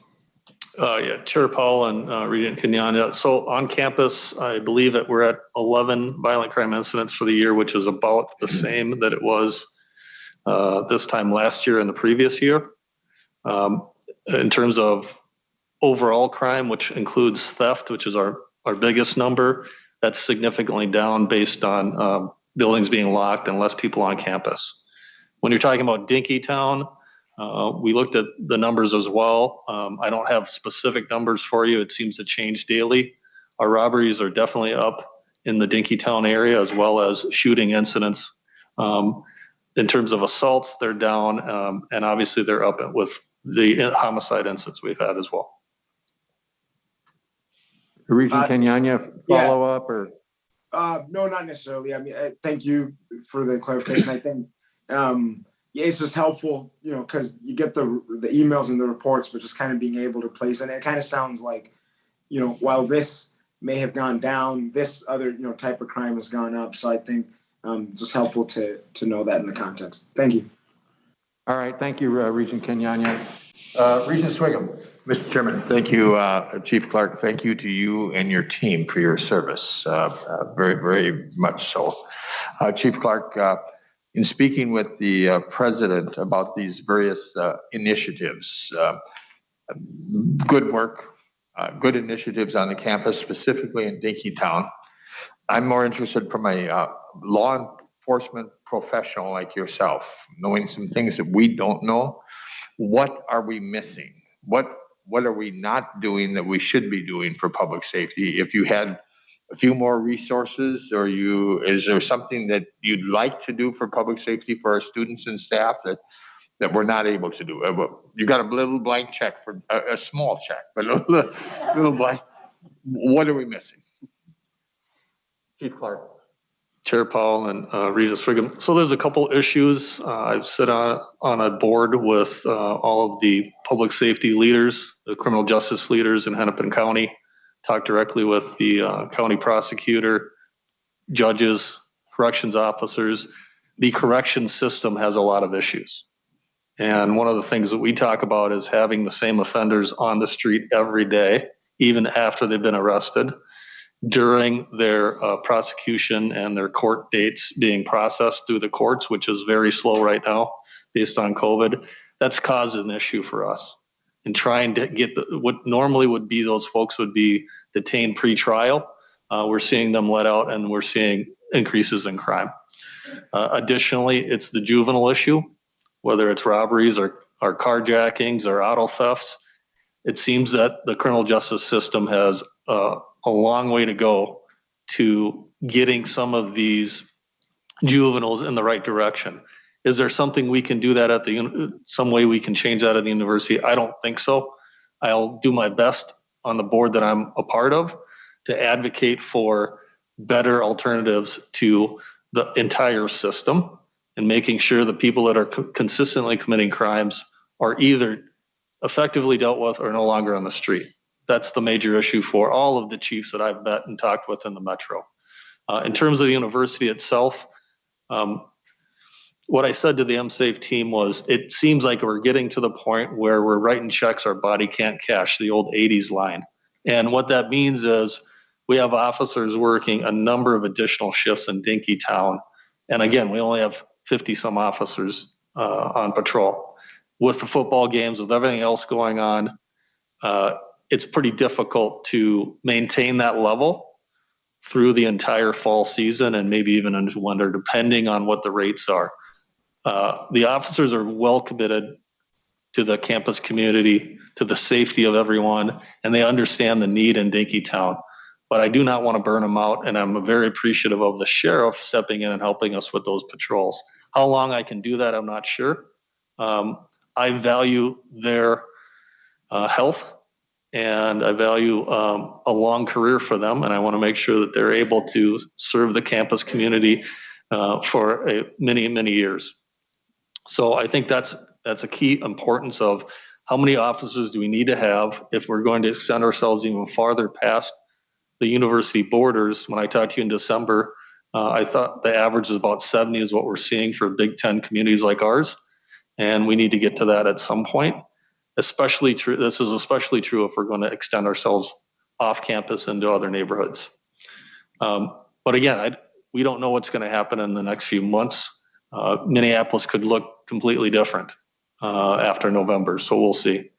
And lastly, and I appreciate the president and the senior vice president. They've been very helpful in getting things done, and I think that's key. If there is something we need to do, and the community is again demanding that, I think we need to respond quickly, and they've been very, very effective in getting things done and fast tracking things at the university, where in many ways it can take months and possibly years. So I appreciate that, but I'm not going to be here that long.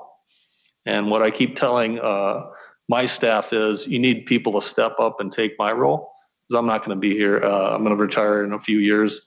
And that means I need to put somebody in my place and have good command leadership available for the next level, the next few years that we're going to have here. And that's what I look to when I look at the end of my career is let's get some people in that want to take command positions and want to run the department.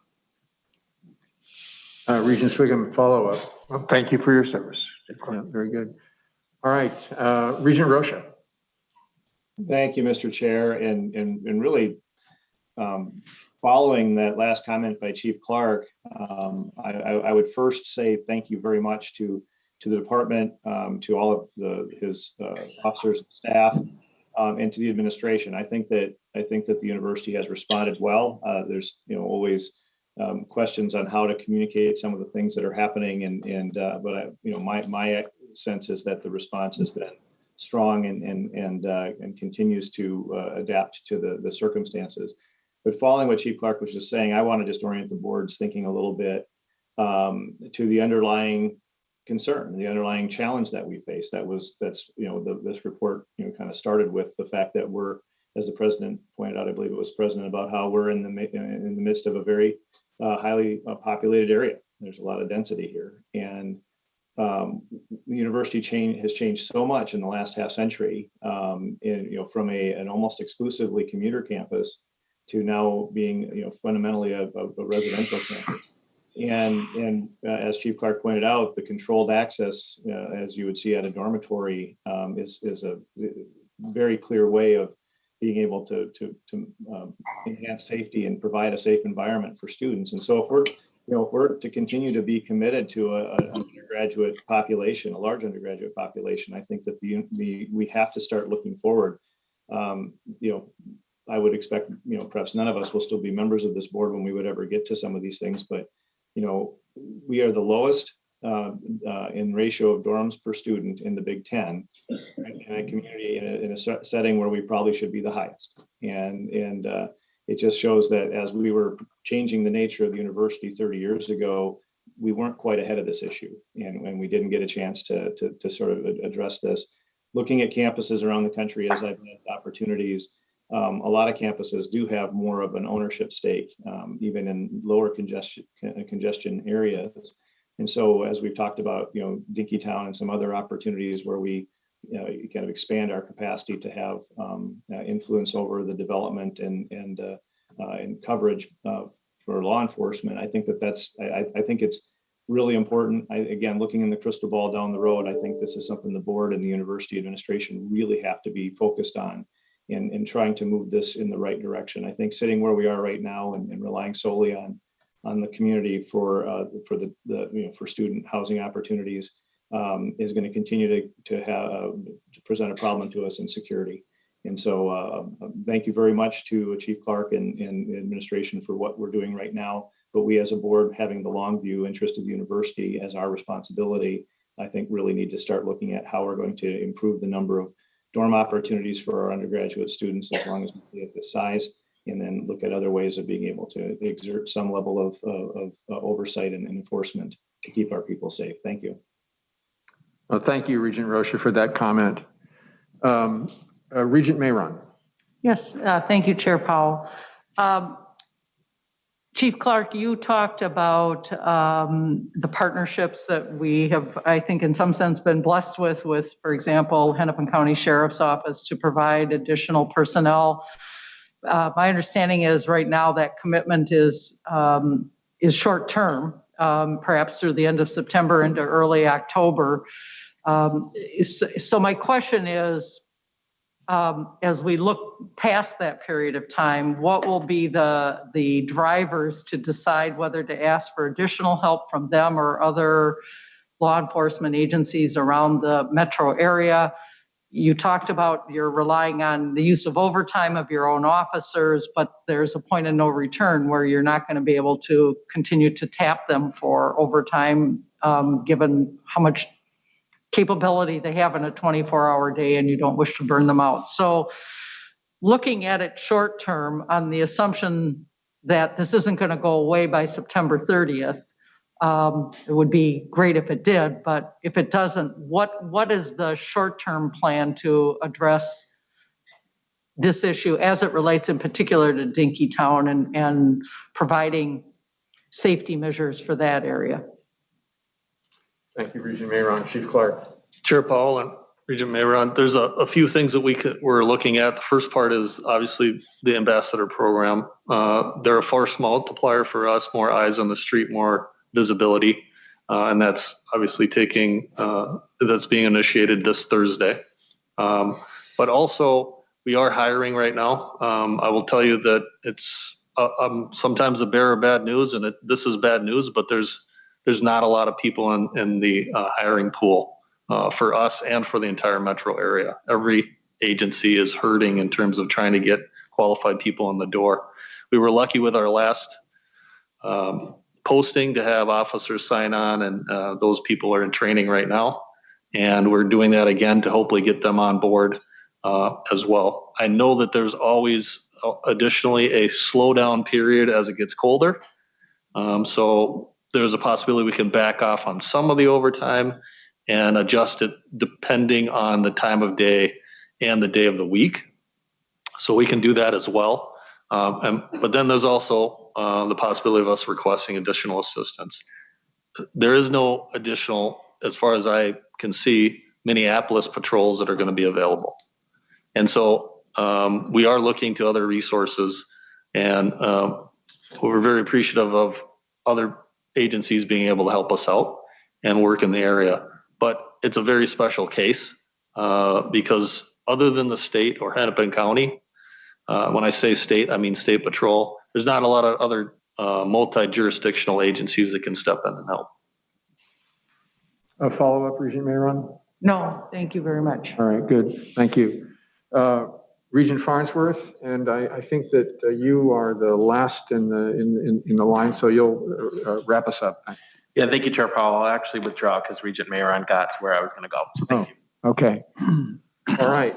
Well, Senior Vice President Franz, Chief Clark, we're very, very appreciative of the work that you do and the very clear, the good holistic plan, but also the very candid commentary on the things that are concerning you and problems we have yet to solve. We really appreciate it. We appreciate what you do and what your team does. Thank you very much.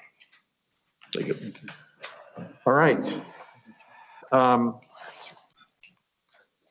We will turn now and Senior Vice President Franz gets to stay right where he was. And we'll turn now to an update on the PEAK initiative. President Gable and Senior Vice President Franz will be again helping us with this discussion. Also joining us is Vice President Horstman. So we look forward to this update, and President Gable, again, will ask you for some framing comments. Thank you, Chair Powell, members of the board. So shifting gears to another component of the MPACT 2025 strategic plan is greater operational efficiency, which is a core focus for this administration and of course for this board and our entire community. The Maroon and Gold measure to engage in continuous improvement practices to promote efficiency in all aspects of operations. And in a dual Maroon and Gold measure and dashboard measure, we're looking to reduce administrative overhead year over year. So members of the board, our focus on improving operational efficiencies has accelerated because of the impact of the pandemic, because we've had to face really significant and unexpected financial and operational challenges. So back in April 2020, we established the Finance and Operations Work Group to make recommendations on ways to identify cost savings. A really interesting and bold system initiative emerged from that work that we are calling PEAK, which stands for Positioned for Excellence, Alignment, and Knowledge, which is exploring new organizational models such as shared services, streamlined administrative activities, recurring savings, and leveraging investments in systems and technology, and also outsourcing and insourcing. It looks at OpEx work completed over recent years, but looks at it in a bigger, bolder, more integrated, and more transformative way. So at the center of this work, members of the board, we're asking ourselves, can the university achieve greater efficiency and effectiveness and service at the same time through a more systemic approach? Senior Vice President for Finance and Operations, Myron Franz, and Vice President for Human Resources, Ken Horstman, are charged with addressing this important question.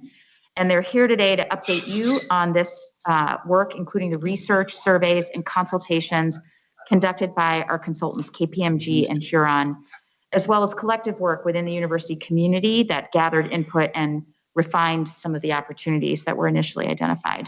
But before I turn it over to them, I'd like to take a moment to express my sincere appreciation to the literally thousands of university members who provided input into this process to date, on top of all of their expanded opportunities in the midst of the pandemic and transition back to campus. They've been incredible consultation partners and collaborators, and I thank them in advance because they're not done yet. This will keep going for the days and weeks ahead. So at the October meeting, we look forward to bringing you the roadmap with recommendations that are intended to yield improvements in service, quality, staffing, cost efficiency, and other changes. But before that, and at this time, Mr. Chair, I'm glad to turn it over to Senior Vice President Franz and Vice President Horstman. All right, thank you, President Gable. Gents, over to you.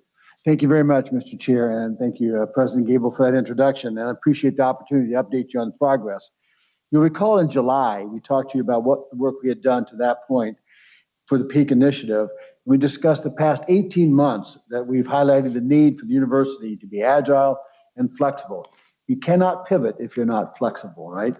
Since then, we believe we've continued to hone our focus and just some of the ways we believe that we can improve the administrative services in the coming years.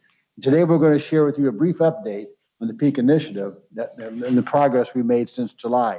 Our full report and roadmap will be available in October.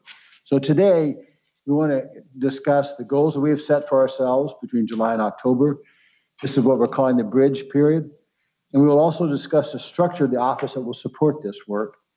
We'll talk about our approach to the early opportunities we've identified and also an update on conversations we've had with leaders at the university as they take on the role of change champions. As a reminder, in 2020, we decided to explore how we might rethink non-academic services to realize efficiency, gain capacity, enhance delivery, and sustain agility. The Position for Excellence, Alignment, and Knowledge initiative, known as CANCEL was, as PEAK, was created under that auspices. From the beginning, we've identified the project objectives to support Impact 2025 and the university mission, to build on the work that has come before that some of you have supervised, and to recognize the culture and needs of the different stakeholders across the system. The work completed to date has affirmed that the type of change required to successfully influence and transform non-academic service delivery must be more systemic and integrated than past efforts have been. We have always known that improving service delivery is at the core of this effort, and having specific opportunities identified is helping us build the roadmap around that principle. We'll elaborate much more on the service delivery in October when we bring you the proposed roadmap. The current phase of the engagement, the bridge period, is our on-ramp to the successful design of our implementation of the recommendations that we received from our consultant partners, Chiron and KPMG. The work since July is providing the university with answers to questions about these questions you see before you, about the priorities, the sequencing, the resource impacts, and the investments required to ensure a successful project. We are consulting broadly and asking faculty and staff at all levels of the university about the recommendations that could and should be part of PEAK. We're asking questions about timing and resources needed, as well as how we'll measure the success and impact of the effort. We have taken a thoughtful approach to answering these questions through additional quantitative analysis, conversations with university stakeholders throughout the community, and continuous refinement of opportunities with internal governance groups to determine a unified roadmap going forward. If it's okay, Mr. Chair, I'll let Vice President Horstman take it from here. Please, VP Horstman. Thank you, Chair Powell, Regents, and SVP Franz. I would like to speak for a moment to the PEAK Success Office structure. This is a significant undertaking, and literally a huge project, and it will require a dedicated and committed team to connect all the units that are engaged in this across the project as we implement the project. There will be an office lead or a program manager, if you will. And initially, we have identified an individual to take this on, and he is already in place and for the remainder of the calendar year. So we do have a dedicated resource there. We have had a dynamic duo of project managers as well that have worked on this, and Aaron Heath and Josh Aniquez. And there will be a definite need to add project management across all the units as we move forward that will then coordinate with this office, as it were. Communications, likewise, has been a significant part of the planning and analysis stage. And we have had a dedicated individual in Christy Wells from University Relations, as well as Nora Hayes from Human Resources. They have collaborated wonderfully with the SVP office, Human Resources, and other offices to communicate it during this time. But there is a change management aspect that is very important. And that is a much different discipline, and we will be staffing that. We will also, as we have said, equity and inclusion is so very important in anything we do here. And we will likewise be identifying a resource to take that on as we move forward and contribute in any changes we make, that we are doing that through a lens of equity and inclusion. The PEAK Success Office will coordinate closely with internal governance groups and functional leadership to ensure alignment across functions, unit, colleges, and campuses. Next slide, please. Thanks. During this period, we have also done a deep dive and identified human resource opportunities, as you can see on this slide. And we may have talked about this 4-quadrant visual before.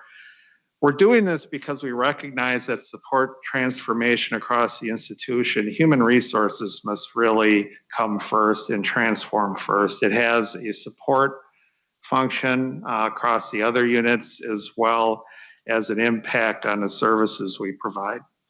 We are currently investigating new and refined approaches to how human resources can provide services directly through technology, and also how our teams are organized as a shared service platform for the university, centers of excellence, as well as how strategic partners in the units and campuses themselves work with leadership.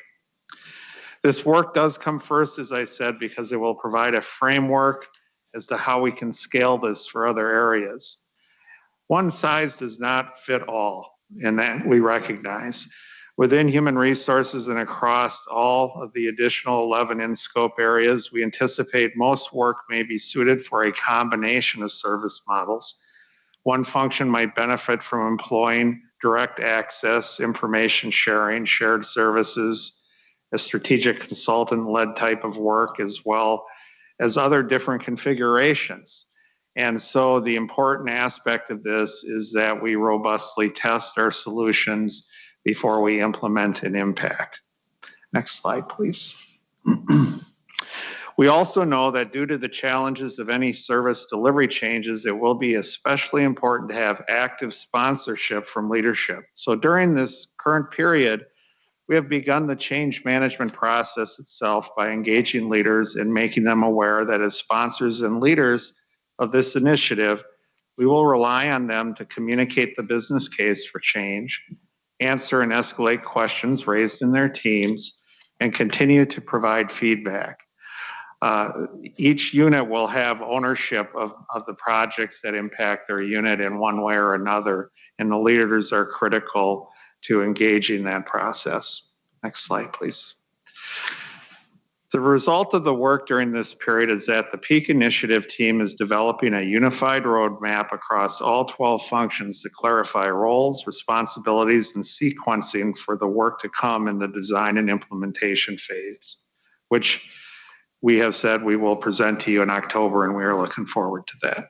It will contain specific actions outlined for the next 12 to 36 months, built on our principles of a scalable and flexible model, recognition and prioritization of the most interconnected functions, and a commitment to integrate and support changes for our workforce. We thank you again for the opportunity to share this update, and we welcome any questions or comments. All right, thank you very much for the update on this topic. Questions or comments for the presenters from anyone?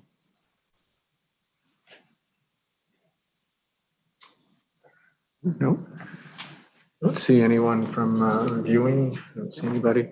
I'll ask a quick one, Vice President Horstman. So we'll. I think what you're saying is that we'll, if you will, start with HR as sort of the lead function, and we've got this the conceptual framework around what we're going to centralize, what we're going to decentralize, and that what structure that will lead to, and we'll start to apply those ideas in a department. And that will be in effect sort of the testing testing area, and we'll start to see more detail on what that will look like in October. Correct, Chair Powell. Thank you. The template we put up with the 4 quadrants, a lot of the work in those areas exists today. It's just simply that the way it is today, some of that work will move over into centers of expertise or a strategic partner where actually they're doing basic day-to-day work that could be provided instantaneously or through a more robust shared service. So we will be defining those roles, building the model, looking at how the resources come into play, and that may not necessarily be impacted unit by unit, but we will ascertain that that is functional and to work before we stand it up and implement it. Very good. Thank you. All right. I don't see anyone else. So thank you very much for the update. We appreciate it and look forward to further information at our next meeting. All right. Our next item, which I know we're all looking forward to, is an update on private giving and the Driven campaign. I want to welcome our presenters, Kathy Schmidlkoffer, the President and CEO of the University of Minnesota Foundation, and John and Nancy Lindahl, campaign co-chairs of the Driven campaign. I want to thank you all for being here. We really are very, very happy to see you today. And President Gable, we'll turn it over to you for a few comments. Thank you, Chair Powell. So while everything's getting set up, I want to start by thanking the foundation and our supporters for their hard work and dedication all the time, but especially over the last year. Not only did we have another record-breaking year of fundraising, but we also crossed the finish line of the Driven campaign on June 30th, and we did so in great panache, which I will leave to the Lindahls to describe to you, including appropriate hand gestures that Nancy Lindahl makes uniquely well. In this spirit, I'm very grateful for the perseverance of the leaders of the Capital campaign and the staff and our partners at the foundation who've been really creative over these last 18 months, and despite a lot of shifting ground, found ways to connect and to keep our community together that not only resulted in philanthropic support to the university, but strengthening of the university's community and what it means for all of us to work together as friends and as partners, and the results really speak for themselves. So members of the board, we can be really proud of the way that our entire development community is committed to this exceptional service, to stewardship, to those who invest in the university. And I've been really inspired to watch that continue in an inclusive way that has really endured through some very challenging times. So we know this impact will be felt for generations to come. And that is under the tremendous leadership of Kathy Schmidl-Koffer, UMF president, and her team, and John and Nancy Lindahl, who are the angels behind the Driven campaign. They're the co-chairs who have just, it's impossible to list what they've done for this institution, but I'll let them provide some more detail about their work and their impact recently and over the course of the campaign. So my personal and sincere appreciation to them for all they do for the University of Minnesota. And at this time, I'd be delighted to turn it over to them, Mr. Chair. Over to you, please. Well, thank you, Chair Powell, members of the board, President Gable. On behalf of the University of Minnesota Foundation, I'm pleased to join you today to highlight the impact of philanthropy and private support to the University of Minnesota and to present the final results of our system-wide Driven campaign. Helping me to present today are our dedicated campaign co-chairs, Nancy and John Lindahl, who you're going to hear from just shortly. When we launched the Driven campaign 10 years ago with the bold goal of raising $4 billion, we never could have predicted. You can do it every time I say it, Nancy. Yet we could never really have predicted the challenges our community and the world were going to face by the campaign end.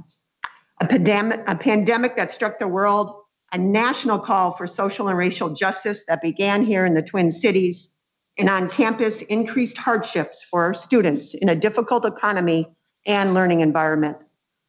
Through it all, we've seen Driven donors step forward to help the University of Minnesota respond to unexpected needs.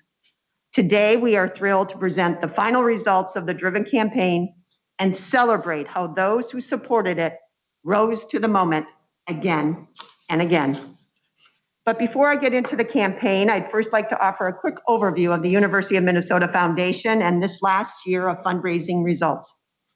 As many of you know, the University of Minnesota Foundation is a nonprofit organization governed by a 40-member board with 1/4 of our trustees nominated by the Board of Regents. Today, we have one regent and the president currently serving as trustees. Thank you, Regent McMillan and President Gable, for your valued service, your thought leadership, and your just tremendous engagement. The Board of Regents Audit Committee Chair is also a member of the Foundation's Audit Committee. Thank you, Regent Rocha, for your recent service in this capacity, and to Regent Kanyanya for recently stepping into this role. At the Foundation, our vision is a future transformed by philanthropy, and we work together to change lives and support greatness across the university. We collaborate system-wide to support students, faculty, research, and outreach to the community. And this means we raise funds for all 5 of our campuses in Crookston, Duluth, Morris, Rochester, and here in the Twin Cities. We're also honored to work with donors and volunteers statewide, coast to coast, and around the globe. Fiscal year 2021 was historic in that it was the first full year that our staff worked entirely remotely. In a field that relies on building relationships and trust, often through in-person conversations or campus visits, I am so proud to report that our team rose above the challenges and raised $367 million last year, 47 million beyond our goal. It has been inspiring to see the creative and meaningful ways that our staff have found to connect with those who support the university. The resilience, the grit that they have shown demonstrates just how deeply they believe in the importance of this institution. And amazingly, this was our second highest year of fundraising ever for the university. And I'm so grateful for every single person who had a hand in making that happen. I promise John and Nancy will be up momentarily to deliver the great news on the Driven campaign. Yet I do feel it's important that we are and address that we are already focused on what the future brings post-Driven. The foundation work is always a reflection of the university's priorities. And as the university built its strategic plan, Impact 2025, we at the foundation also are building our next 5-year strategic plan. Along the top of this visual, you'll see the familiar Impact 2025 commitments. And as you know, each of these commitments has a robust set of approved goals and actions behind it. The foundation's 4 key strategic imperatives are shown in the lower half of the visual, centering around attracting private investment for the university, engagement of our stakeholders, our commitment to our talented people, and a drive for operational efficiencies and excellence as well. The foundation's 4 key imperatives support each of the 5 commitments of Impact 2025. In fact, this mapping exercise was an intentional effort to visually demonstrate our strategic imperatives alignment to the Impact 2025 commitments. And the bottom line is that we see opportunities to increase private investment in each of the 5 Impact 2025 commitments. And the work we do to advance the foundation's workplace and operating excellence supports the university's commitments in these areas as well. And we're not waiting. In fact, the Driven campaign has already started funding key goals and initiatives of Impact 2025. And we look forward to revealing ways that private support and advance the intersections, as well as the student and faculty research goals outlined in the university's strategic plan. So now, I am very happy to turn it over to our extraordinary campaign co-chairs, John and Nancy Lindahl, to report on the Driven campaign. Nancy, over to you. I can't believe this day is here. I have to start that way.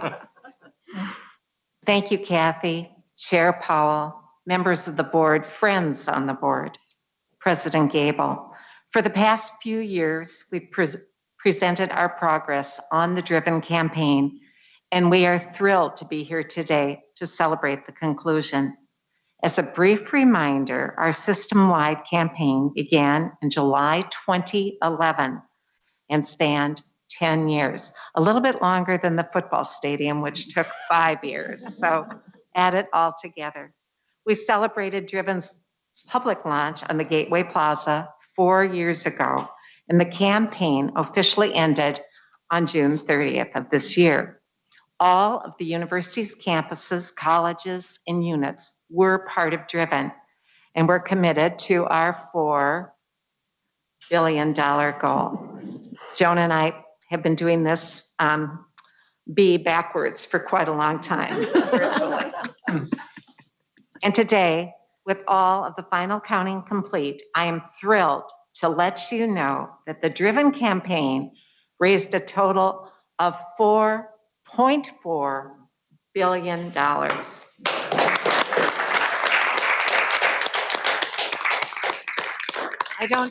I can't believe I get to tell it to you. If you do the math, that means that we exceeded our goal by 10%, which is just incredible. Thanks to our generous supporters, and this is big news, the Driven campaign is one of the top 5 campaigns ever in the history of public higher education.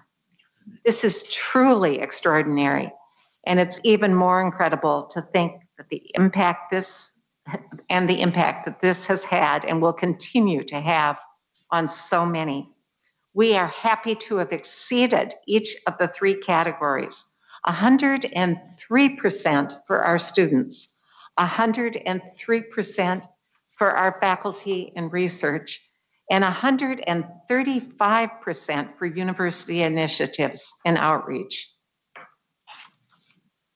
Getting to the 4.4 billion is thanks to our generous community of donors. In total, over 310,000 individuals, corporations, and foundations stepped up to support our University of Minnesota.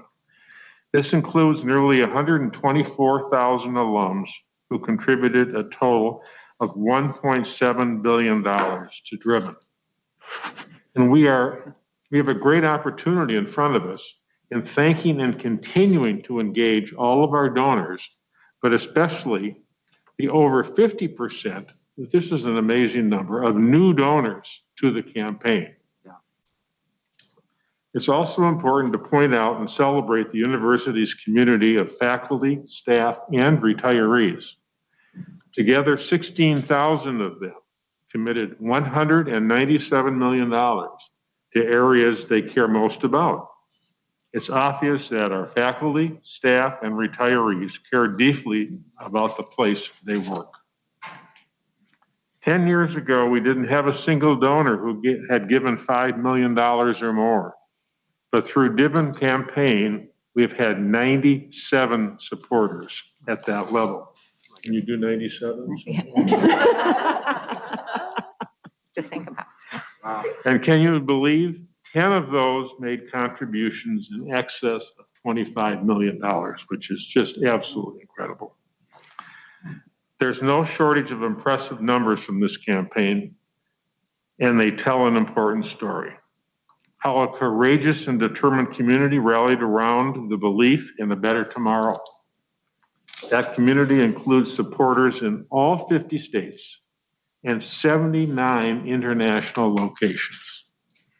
The campaign raised more than $500 million in new scholarship support. And it's incredible to think that nearly 113,000 scholarships were awarded to students during the Driven campaign. I have to give a special thank you to more than 350 dedicated campaign volunteers who contributed so significantly to the success of this campaign.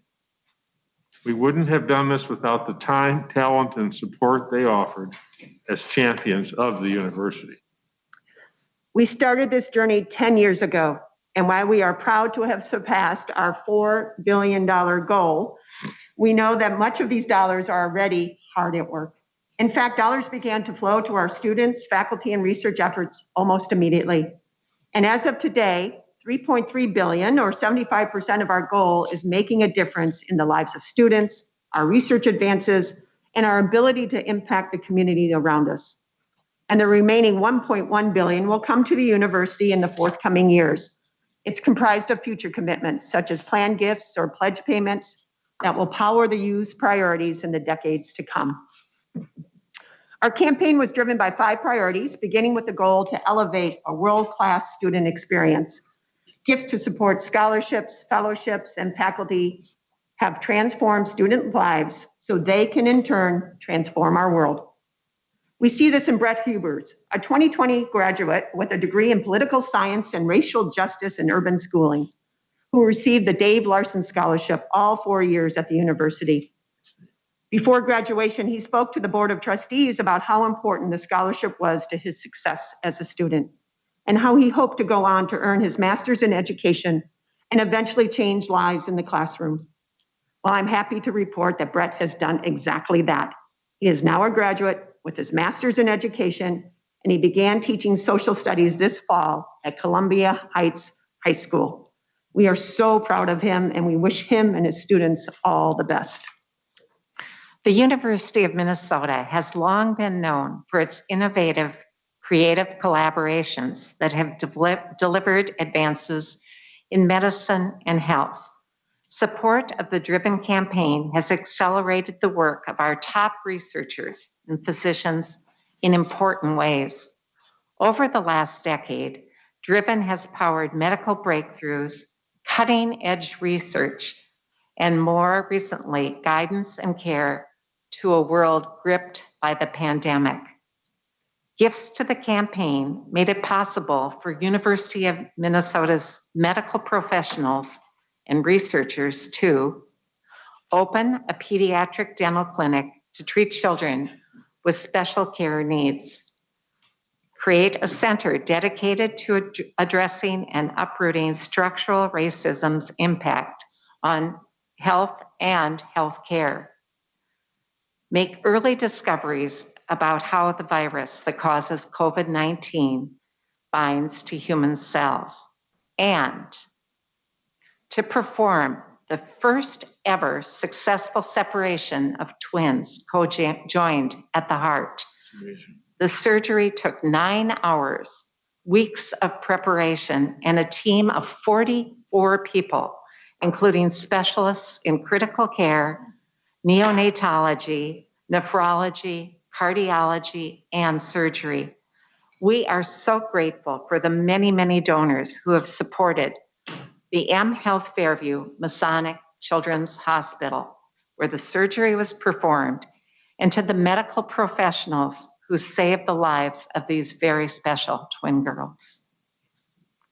Our campaign's priority to protect and sustain agriculture, food, and water has enabled the University of Minnesota to focus on the planet's biggest challenges: water availability, agriculture and food, energy efficiency, and climate change.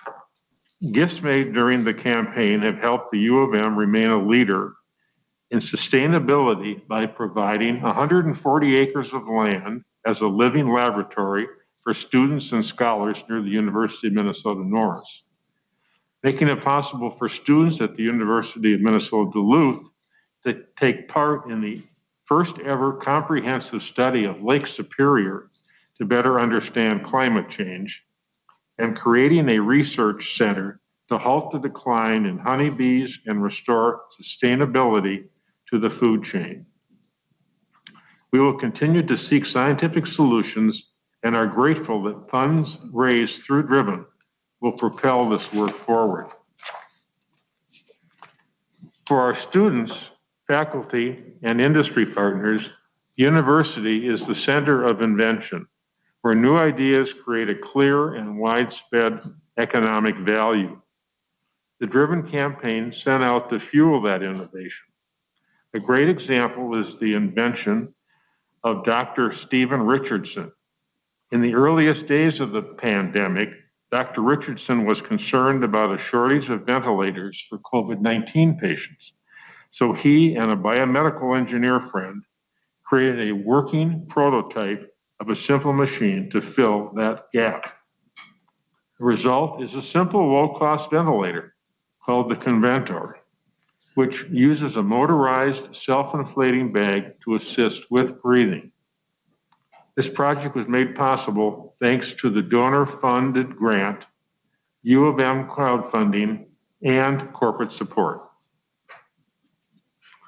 Gifts to the Driven campaign have also furthered innovation by providing university researchers with the state-of-the-art robotics lab and a new space to enable discoveries in physics, astronomy, and earth sciences. Advancing construction of a 3-story building at the University of Minnesota Duluth that will promote education and research in chemistry and advanced material sciences. And lastly, promoting deeper engagement between industry and the University of Minnesota. Gifts to the Driven campaign have helped create a place of opportunity for all at the University of Minnesota by working to dismantle barriers, promote opportunities, and draw communities together. Through Driven, we've seen faculty who are working to eliminate the opportunity gap in Minnesota schools, enhance scholarships and research opportunities for Native American students, law students and faculty offering pro bono services to immigrants and refugees, and a quest to dismantle structural racism and health inequity. We've made progress to remove the social, emotional, physical, and economic obstacles to student success, but we do have a long way to go. The generosity of driven donors allows us to continue striving to make real, lasting change, and we recognize that this is just the beginning. As you can imagine, there's no shortage of inspiring stories from the Driven campaign, and we hope this video provides you with just a snapshot of the impact of 10 years of giving.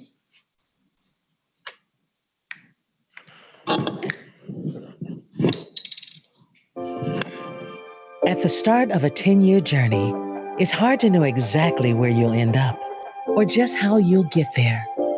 You must be willing to embrace opportunities and persevere in the face of challenges. You must be driven to rise to every moment. When the University of Minnesota launched its largest ever fundraising campaign in 2011, we imagined a future where generosity could drive unprecedented progress. A future where we could become beacons of positive change, meeting some of our world's greatest challenges head on. Driven, the University of Minnesota campaign has been an adventure.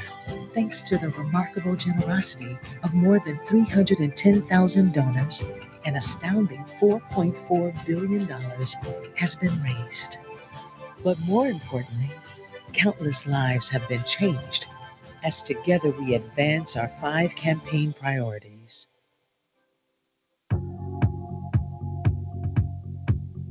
Students arrive on our 5 campuses talented and curious, and they leave ready to shape our world. Gifts to support scholarships, fellowships, and educational programs have transformed students' lives so they can transform the future. Just imagine the power of meeting their curiosity with courage. I had someone say, Black girls, they're either nurses or they're cosmetologists. So being a doctor is out of the question. The best thoughts and ideas are in a diverse group of people. They even have research on this. So I hope to be a pioneer in making sure that there's all different kinds of faces and bodies in every type of job. And I think that will make America and the world in general a better place. With a proud history of medical breakthroughs, quality education, and leading-edge patient care, we are improving the odds against a range of diseases. Donor support has fueled research into treatments and cures and helped frontline medical staff provide unrivaled care. Just imagine if we keep lowering the barriers to a healthier quality of life. Casey O'Brien, 4-time cancer survivor. Played my last game as a Gopher. I called him up and I said, hey, I want to donate a jersey to the 9th floor. And Nick said, hey, that's great, but why don't we just raise $1 million instead? Biggest goal of mine is to make the road a little bit easier for the next kid to walk out the elevators. With the help of donors, we set out to work with communities near and far to create places of opportunity for all. Now, our university sits in the epicenter of America's reawakening to racial inequities. We are using the momentum of a long and successful campaign to rise to this moment of reckoning. Just imagine opening hearts and minds so that every voice may be heard. We feel like there's some conspiracy that is systematically creating barriers for us there's absolutely systematic barriers that are in place, and here they are on a map. Here in Minnesota, we had some of the most racist policies when it came to housing as any other place in the country, and that's an uncomfortable truth for us here. When you can illuminate these issues through the use of visuals like mapping, it's a really helpful way for people to learn and understand.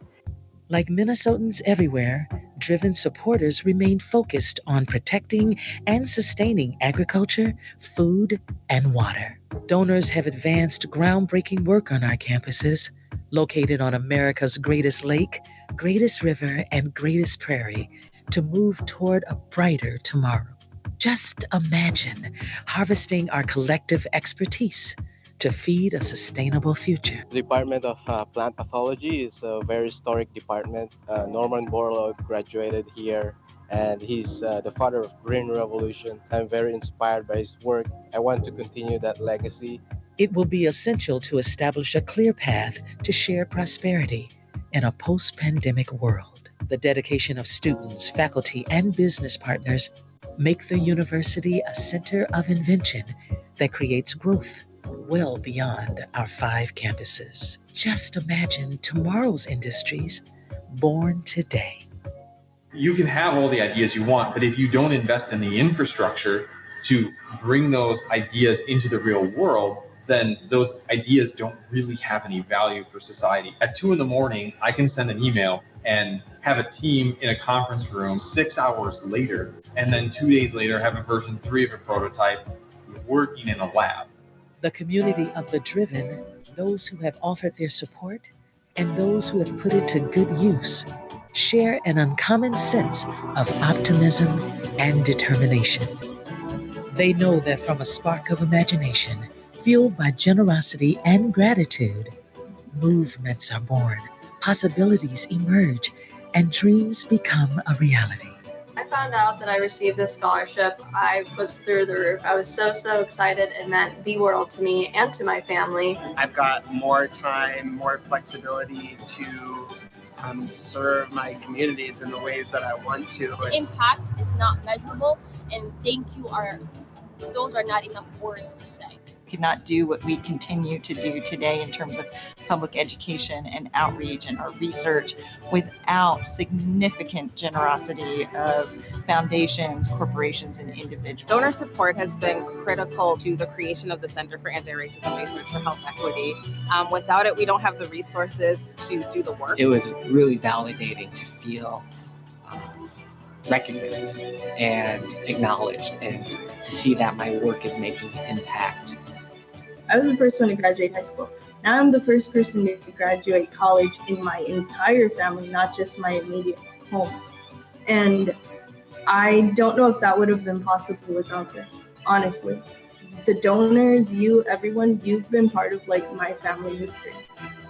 Together, just imagine what moments will rise to next. Well, I think we can all agree what a journey Driven has been. I am so proud and grateful for the community of people who came together, who pushed through obstacles, who dug deep in unexpected circumstances, and made this campaign a success. As we mark the successful completion of the university's largest ever fundraising campaign, we reflect with gratitude and pride. Guided by generosity, the Driven community embraced opportunities and persevered against challenges. Together, we rose to every moment, but our work is not over. The need is still great. And as we've learned, we never know what new challenges may be around the corner. But Driven has shown us just how much our community believes in the University of Minnesota, and we are ready for what is to come. At the beginning of my remarks, I talked about the many hands who came together to make this happen.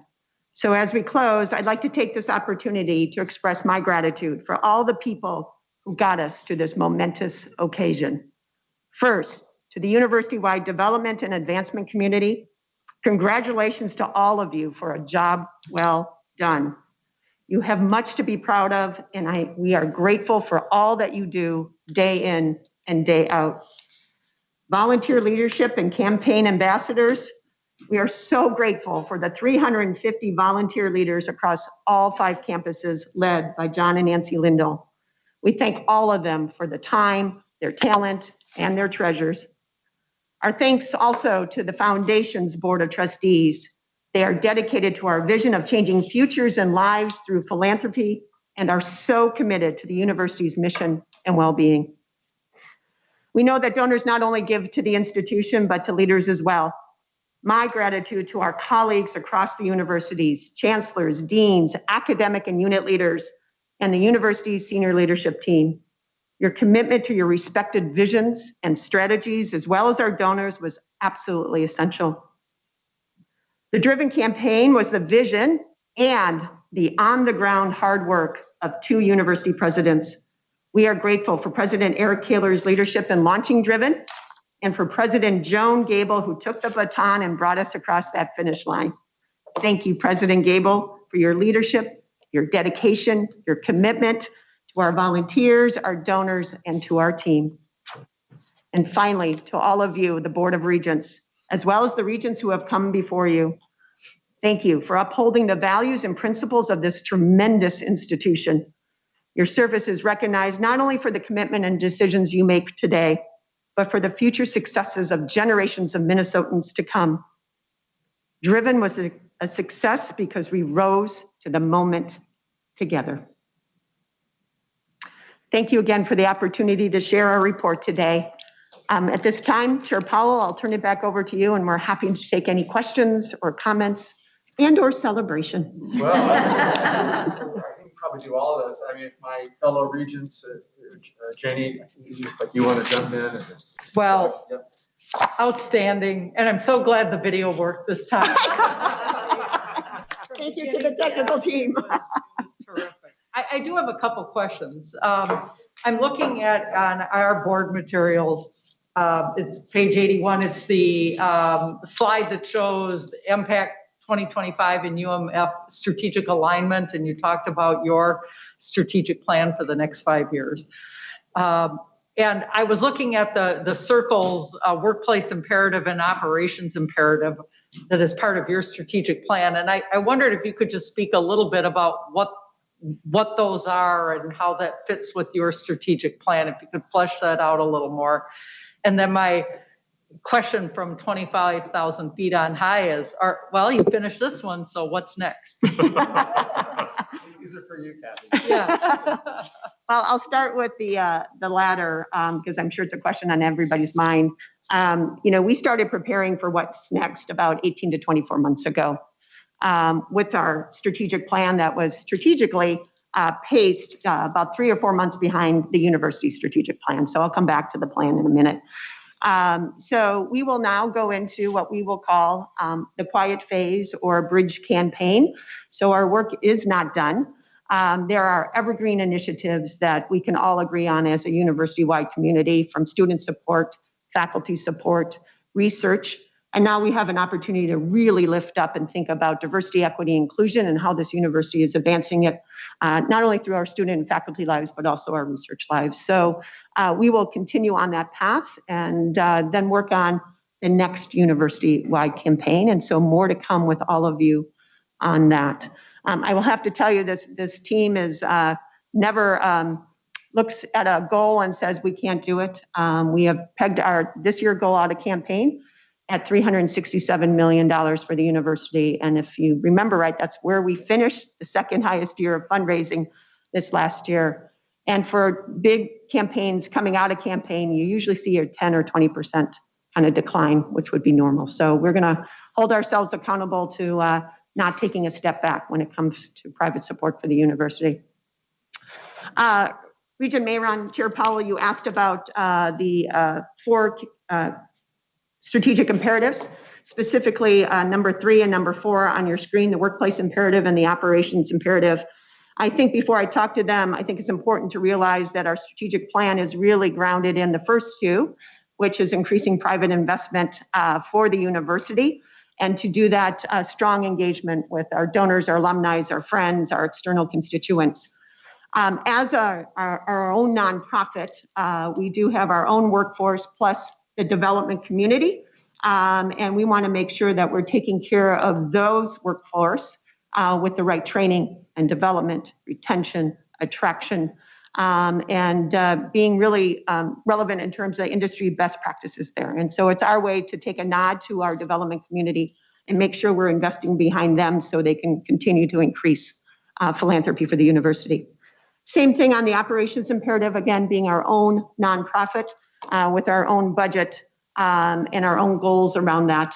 We want to make sure that our operating budget can continue to afford the growth of philanthropy. And so it's up to us to make sure that we are looking at efficiencies, but also how do we drive that revenue model forward to be able to put more feet on the street and bring more people into the University of Minnesota as well. Thank you. Thank you very much.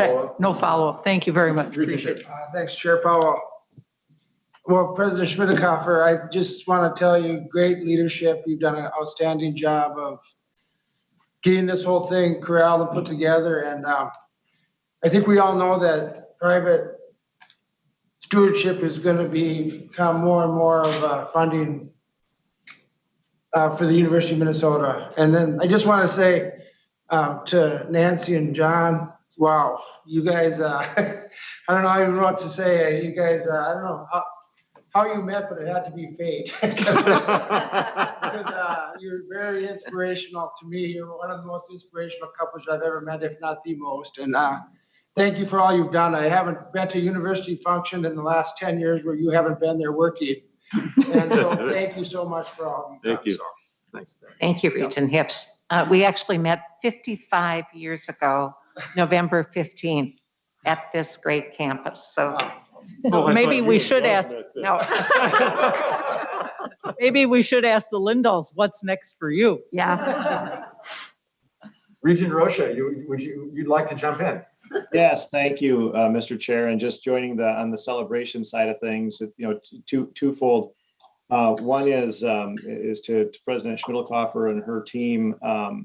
It wasn't but a few decades ago that we really didn't have a heavily defined foundation and endowment process, and behind some of our peers and behind other institutions, and in the intervening time, we've had amazing talent, and we're now, I think, among the best in the country, and with, of course, always additional goals. But I can't say enough about how well this has developed over time, and that the opportunity to participate with the audit committee gave me an opportunity to see, very firsthand what a professional operation the foundation has in place on behalf of the university. And then I can't really top Regent Hipsch's comments about the Lindalls. I've obviously been aware of the Lindalls for many, many years now, and their commitment and their service just continues to astound me, and it continues to grow and is so valuable. And institutions like the university can't succeed without having people with that type of talent and passion. And I would just simply suggest that at some point after the board meeting, Regent Hipsch should ask Mrs. Lindahl which fraternity her dad was a member of back in college. So. Thank you, Brother Rocha. That's all, Mr. Chair. Thank you. I have to tag on to a point that Regent Rocha just made, which is that of the many gifts and the many benefits that have come from this campaign, and you that were depicted so beautifully in your comments and in the video, one that maybe isn't as quite as visible, but is so important is we do, I think, today have, Kathy, the best development team and operating that we've ever had. And that rose to the occasion, to execute this campaign. And it's the best we've ever had, ready to go, ready to do the next thing. And, that's not as visible, but boy, is it going to be important. Regent Farnsworth. Thank you, Chair Powell. And I just wanted to be really brief and offer a sincere and direct thank you and congratulations for all that you've done. Particular shout out to the foundation for all the work you did with student support right at the onset of COVID-19. I know a number of the students who directly benefited from the foundation's work around really mobilizing student support infrastructure, and that was extremely critical to the lives of many students. So wanted to thank you for that, and thank John and Nancy for all of your work. I know we met really briefly last week at the football game. I'm looking forward to getting to know you a lot better and celebrating with you in the future. So thank you so much. Really appreciate it. Thank you. Thank you. Thanks, Regent Kenyanya.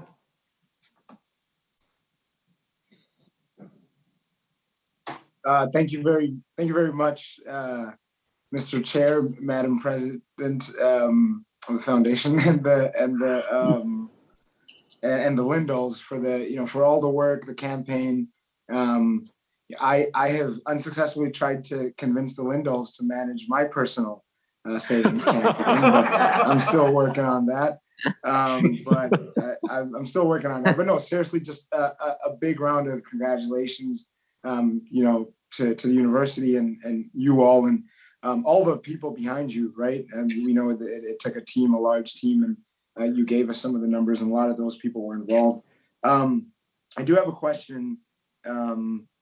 For President Schmidlkoffer, in the presentation, both in the presentation and in the video, it was very good to see and hear the individual stories of the students and directly, where those funds go, and highlighting, students like Brett, I had a chance to know him. He was very involved with student government on this campus, and all the other stories. I think for the general public and even members of the university, ours and others, there's not always a connection between when they hear about things like the Driven campaign and hear really astronomical numbers like, $4 billion. Some people have this conception that that's this hoarding, this chest we put away and just hold on to and don't want to use, right? And I think part of that for some people is obviously just lack of education on some of the restrictions and exactly how an endowment and such funds are operationalized. And for others, they actually do know that, but just still maybe as a policy matter disagree on that on that usage of it. I think there's an opportunity to internally in the university community, but also externally, kind of try to educate people and keep linking those very real students, those very real projects and developments and research to those big $4 billion numbers, because otherwise I think people just imagine that as something we collect and put away and say, well, this is what the foundation has, and we're not willing to use when that's not necessarily the case. So perhaps a comment that you may or may not react to. Thank you, Mr. Chair. Thank you, Regent Kenyanya. Kathy, do you want to comment? Chair Powell, Regent Kenyanya, first of all, thank you. As we do this work, it is about inspiring and it is about telling the stories of impact. That's why people give. I also agree with you, Regent Kenyanya, that, always we can do a better job of communicating. And I think there's so many points of pride for our university community with regard to philanthropy, and being able to lift up those stories and make $4 billion to actually the dollar that actually funded XYZ. So I appreciate the comment and the feedback, and certainly as we take this year to celebrate the impact, but more importantly, talk about the impact, we'll take those comments into account. Regent Kenyanya, I'd like to comment too. In the last campaign, the student portion was not fulfilled. So the fact that this was driven over the finish line at 103% really tells you that our donors are focusing on the whole university and especially on the future of the citizens of this state and the world, because we are everywhere. But thank you. Thanks. Thank you, Nancy. Follow up, Regent Kenyanya? No follow up at all. I think that was helpful, and just another congratulations. And also just a closing comment. I think when you see folks willing to give their resources to the university, obviously they're not all alums, but a lot are. I think it's also speaking to the experience and the affinity that they did have here at the university. So I think that just speaks a lot to the university, right? Because people don't give to something they don't believe in or have a positive experience and connotation with. But that's it, Mr. Chair. Thank you. Thank you, Mike. Regent Verhalen. Thank you, Chair.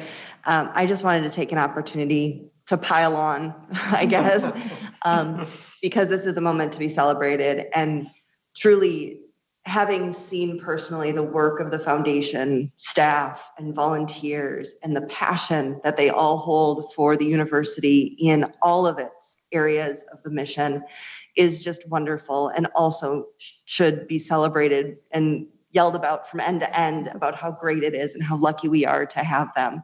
And so I wanted to pass that on and hope that you would share that directly with your staff and anyone who sees this, directly to them as well, and in a great thanks. But to John and Nancy Lindahl, your passion's amazing. I'm gonna cry if I look at Nancy. I mean, we cry at every fundraising event, I think, but the passion you both hold for this institution is contagious.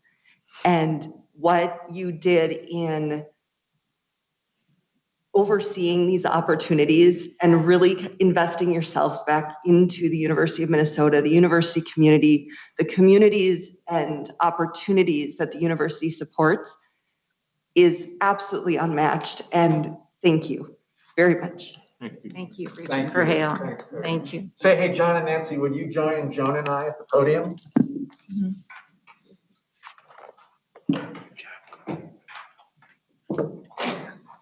Very nice.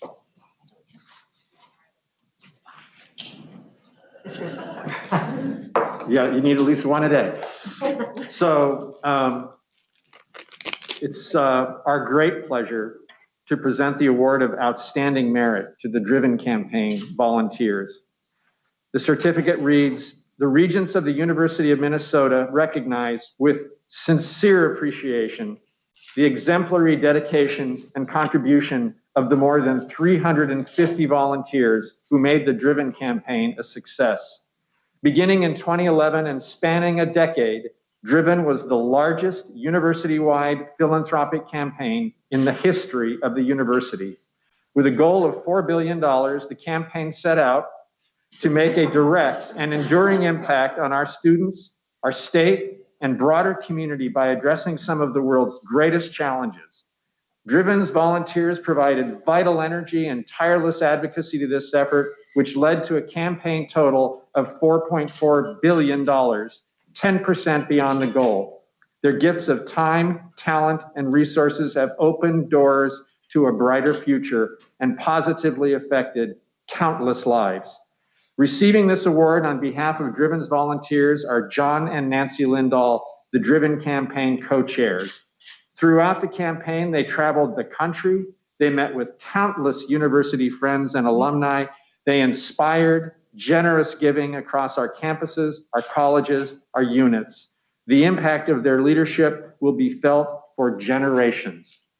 On behalf of the university community, the Regents extend their deepest gratitude to all Driven volunteers for their outstanding service to the University of Minnesota. We honor their contributions. We congratulate them on the historic success of the Driven Campaign on this day, the 10th of September, 2021.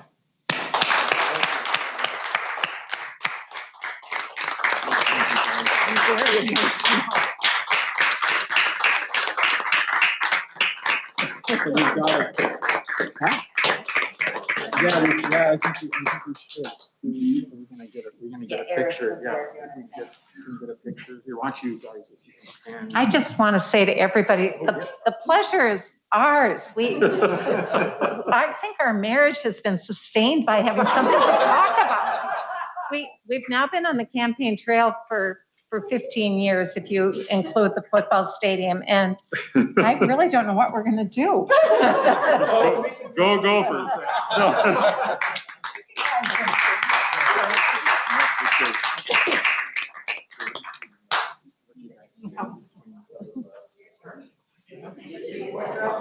I met John before I met Nancy, and I didn't put the two together. Oh, all right, yep.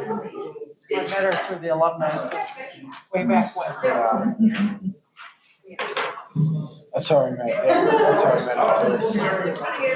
I was glad I was chair. That gets you before the former chairs. Well, they were right to say this session was going to be longer than the ones we had yet last year. It's fun being yesterday, but this.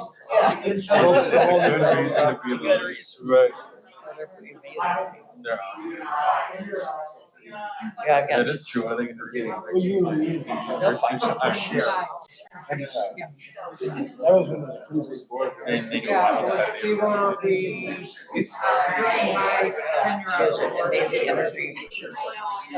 Okay. I'm trying to remember. Larry Locke.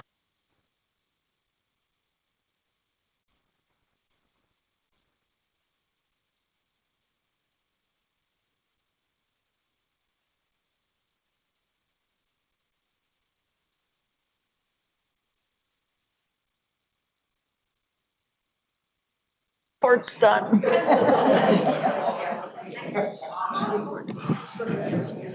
We still have our other board members on the. Wow. On the, okay. We finished at 11. Yikes. Yeah. Yeah, that's a real shout out. Yeah, let's do that every time. Yeah. Let's see, I lost. Huh?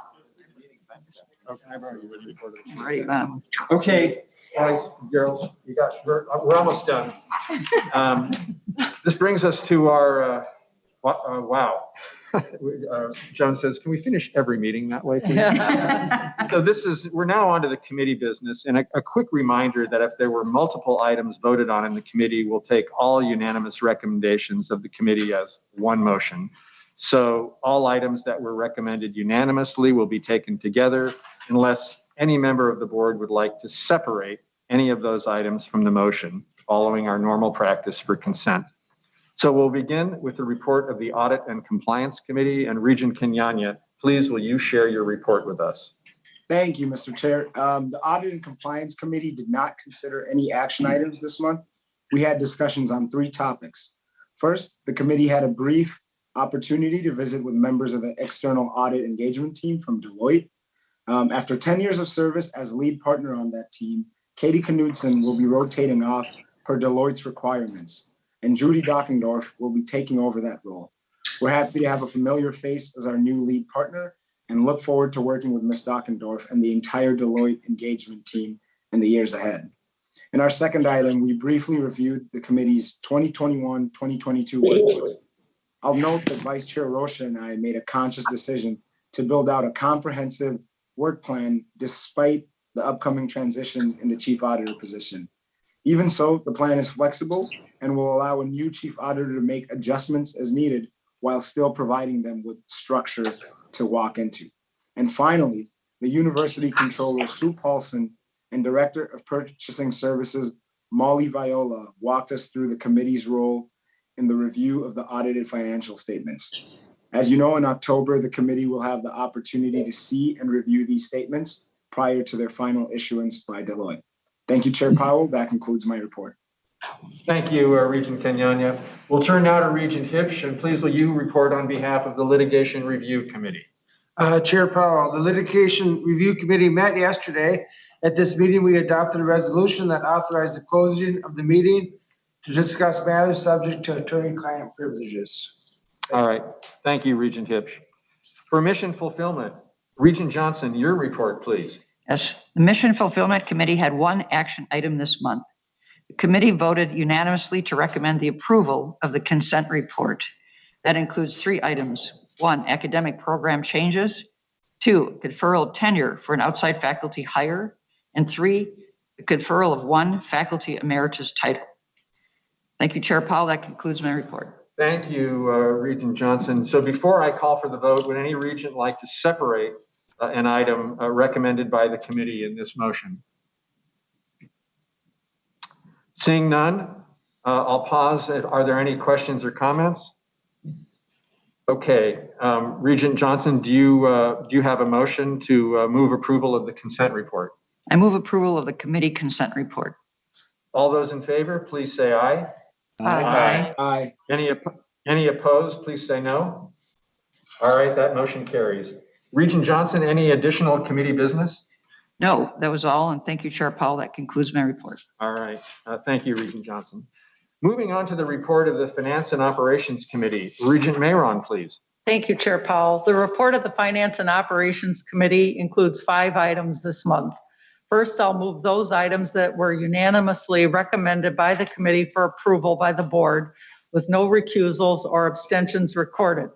Those items include the following: the purchase of 814 Essex Street, Southeast Minneapolis, the labor agreement with the University Education Association, and the remaining items in the consent report, which includes 4 purchases of goods and services, $1 million and over, 3 capital budget amendments, 1 facility use agreement, and 2 schematic designs. Very good. Thank you. Are there any regents would want to separate any of these unanimously approved items from the motion? Okay. Any questions or comments? All right, Regent Mayron. I move approval of those items.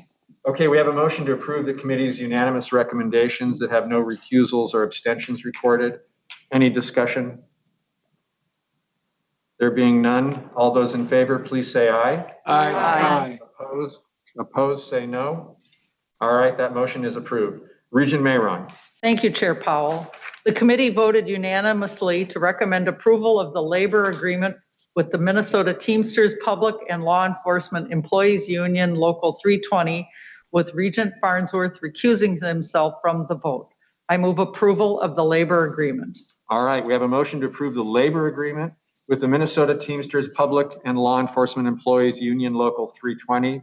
And I will note that Regent Farnsworth had recused himself from the vote due to a conflict of interest, as he outlined yesterday. Is there any discussion or comments on this motion?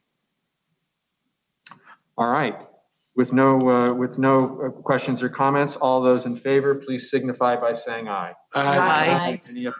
Any opposed? All right, that motion is approved. Regent Mayron, any additional committee business? Yes, thank you, Chair Powell. The committee voted unanimously to recommend approval of the employment agreement for and the appointment of Julie Tonneson as Vice President and Budget Director, with Regent Rocha abstaining from the vote. I move approval of the employment agreement and the appointment. All right, is there any discussion of this motion? All right, there being no discussion, all in favor, please say aye. Aye. Opposed, say no. Mr. Chair, All right. Mr. Chair, I abstain. Thank you. We'll note that abstention, Regent Rocha. Thank you. The motion is approved. Regent Mayron, any additional committee business? Chair Powell, there are no other action items this month. I thank you, and that concludes my report. All right, thank you, Regent Mayron. Finally, the Governance and Policy Committee, Regent Verhalen, your report, please. The Governance and Policy Committee did not consider any action items this month. Thank you, Chair Powell. That concludes my report. All right, thank you, Regent Verhalen. We'll move on now to old business. Is there any old business to come before the board? Okay, is there any new business to come before the board? Hearing none, this meeting of the Board of Regents is adjourned.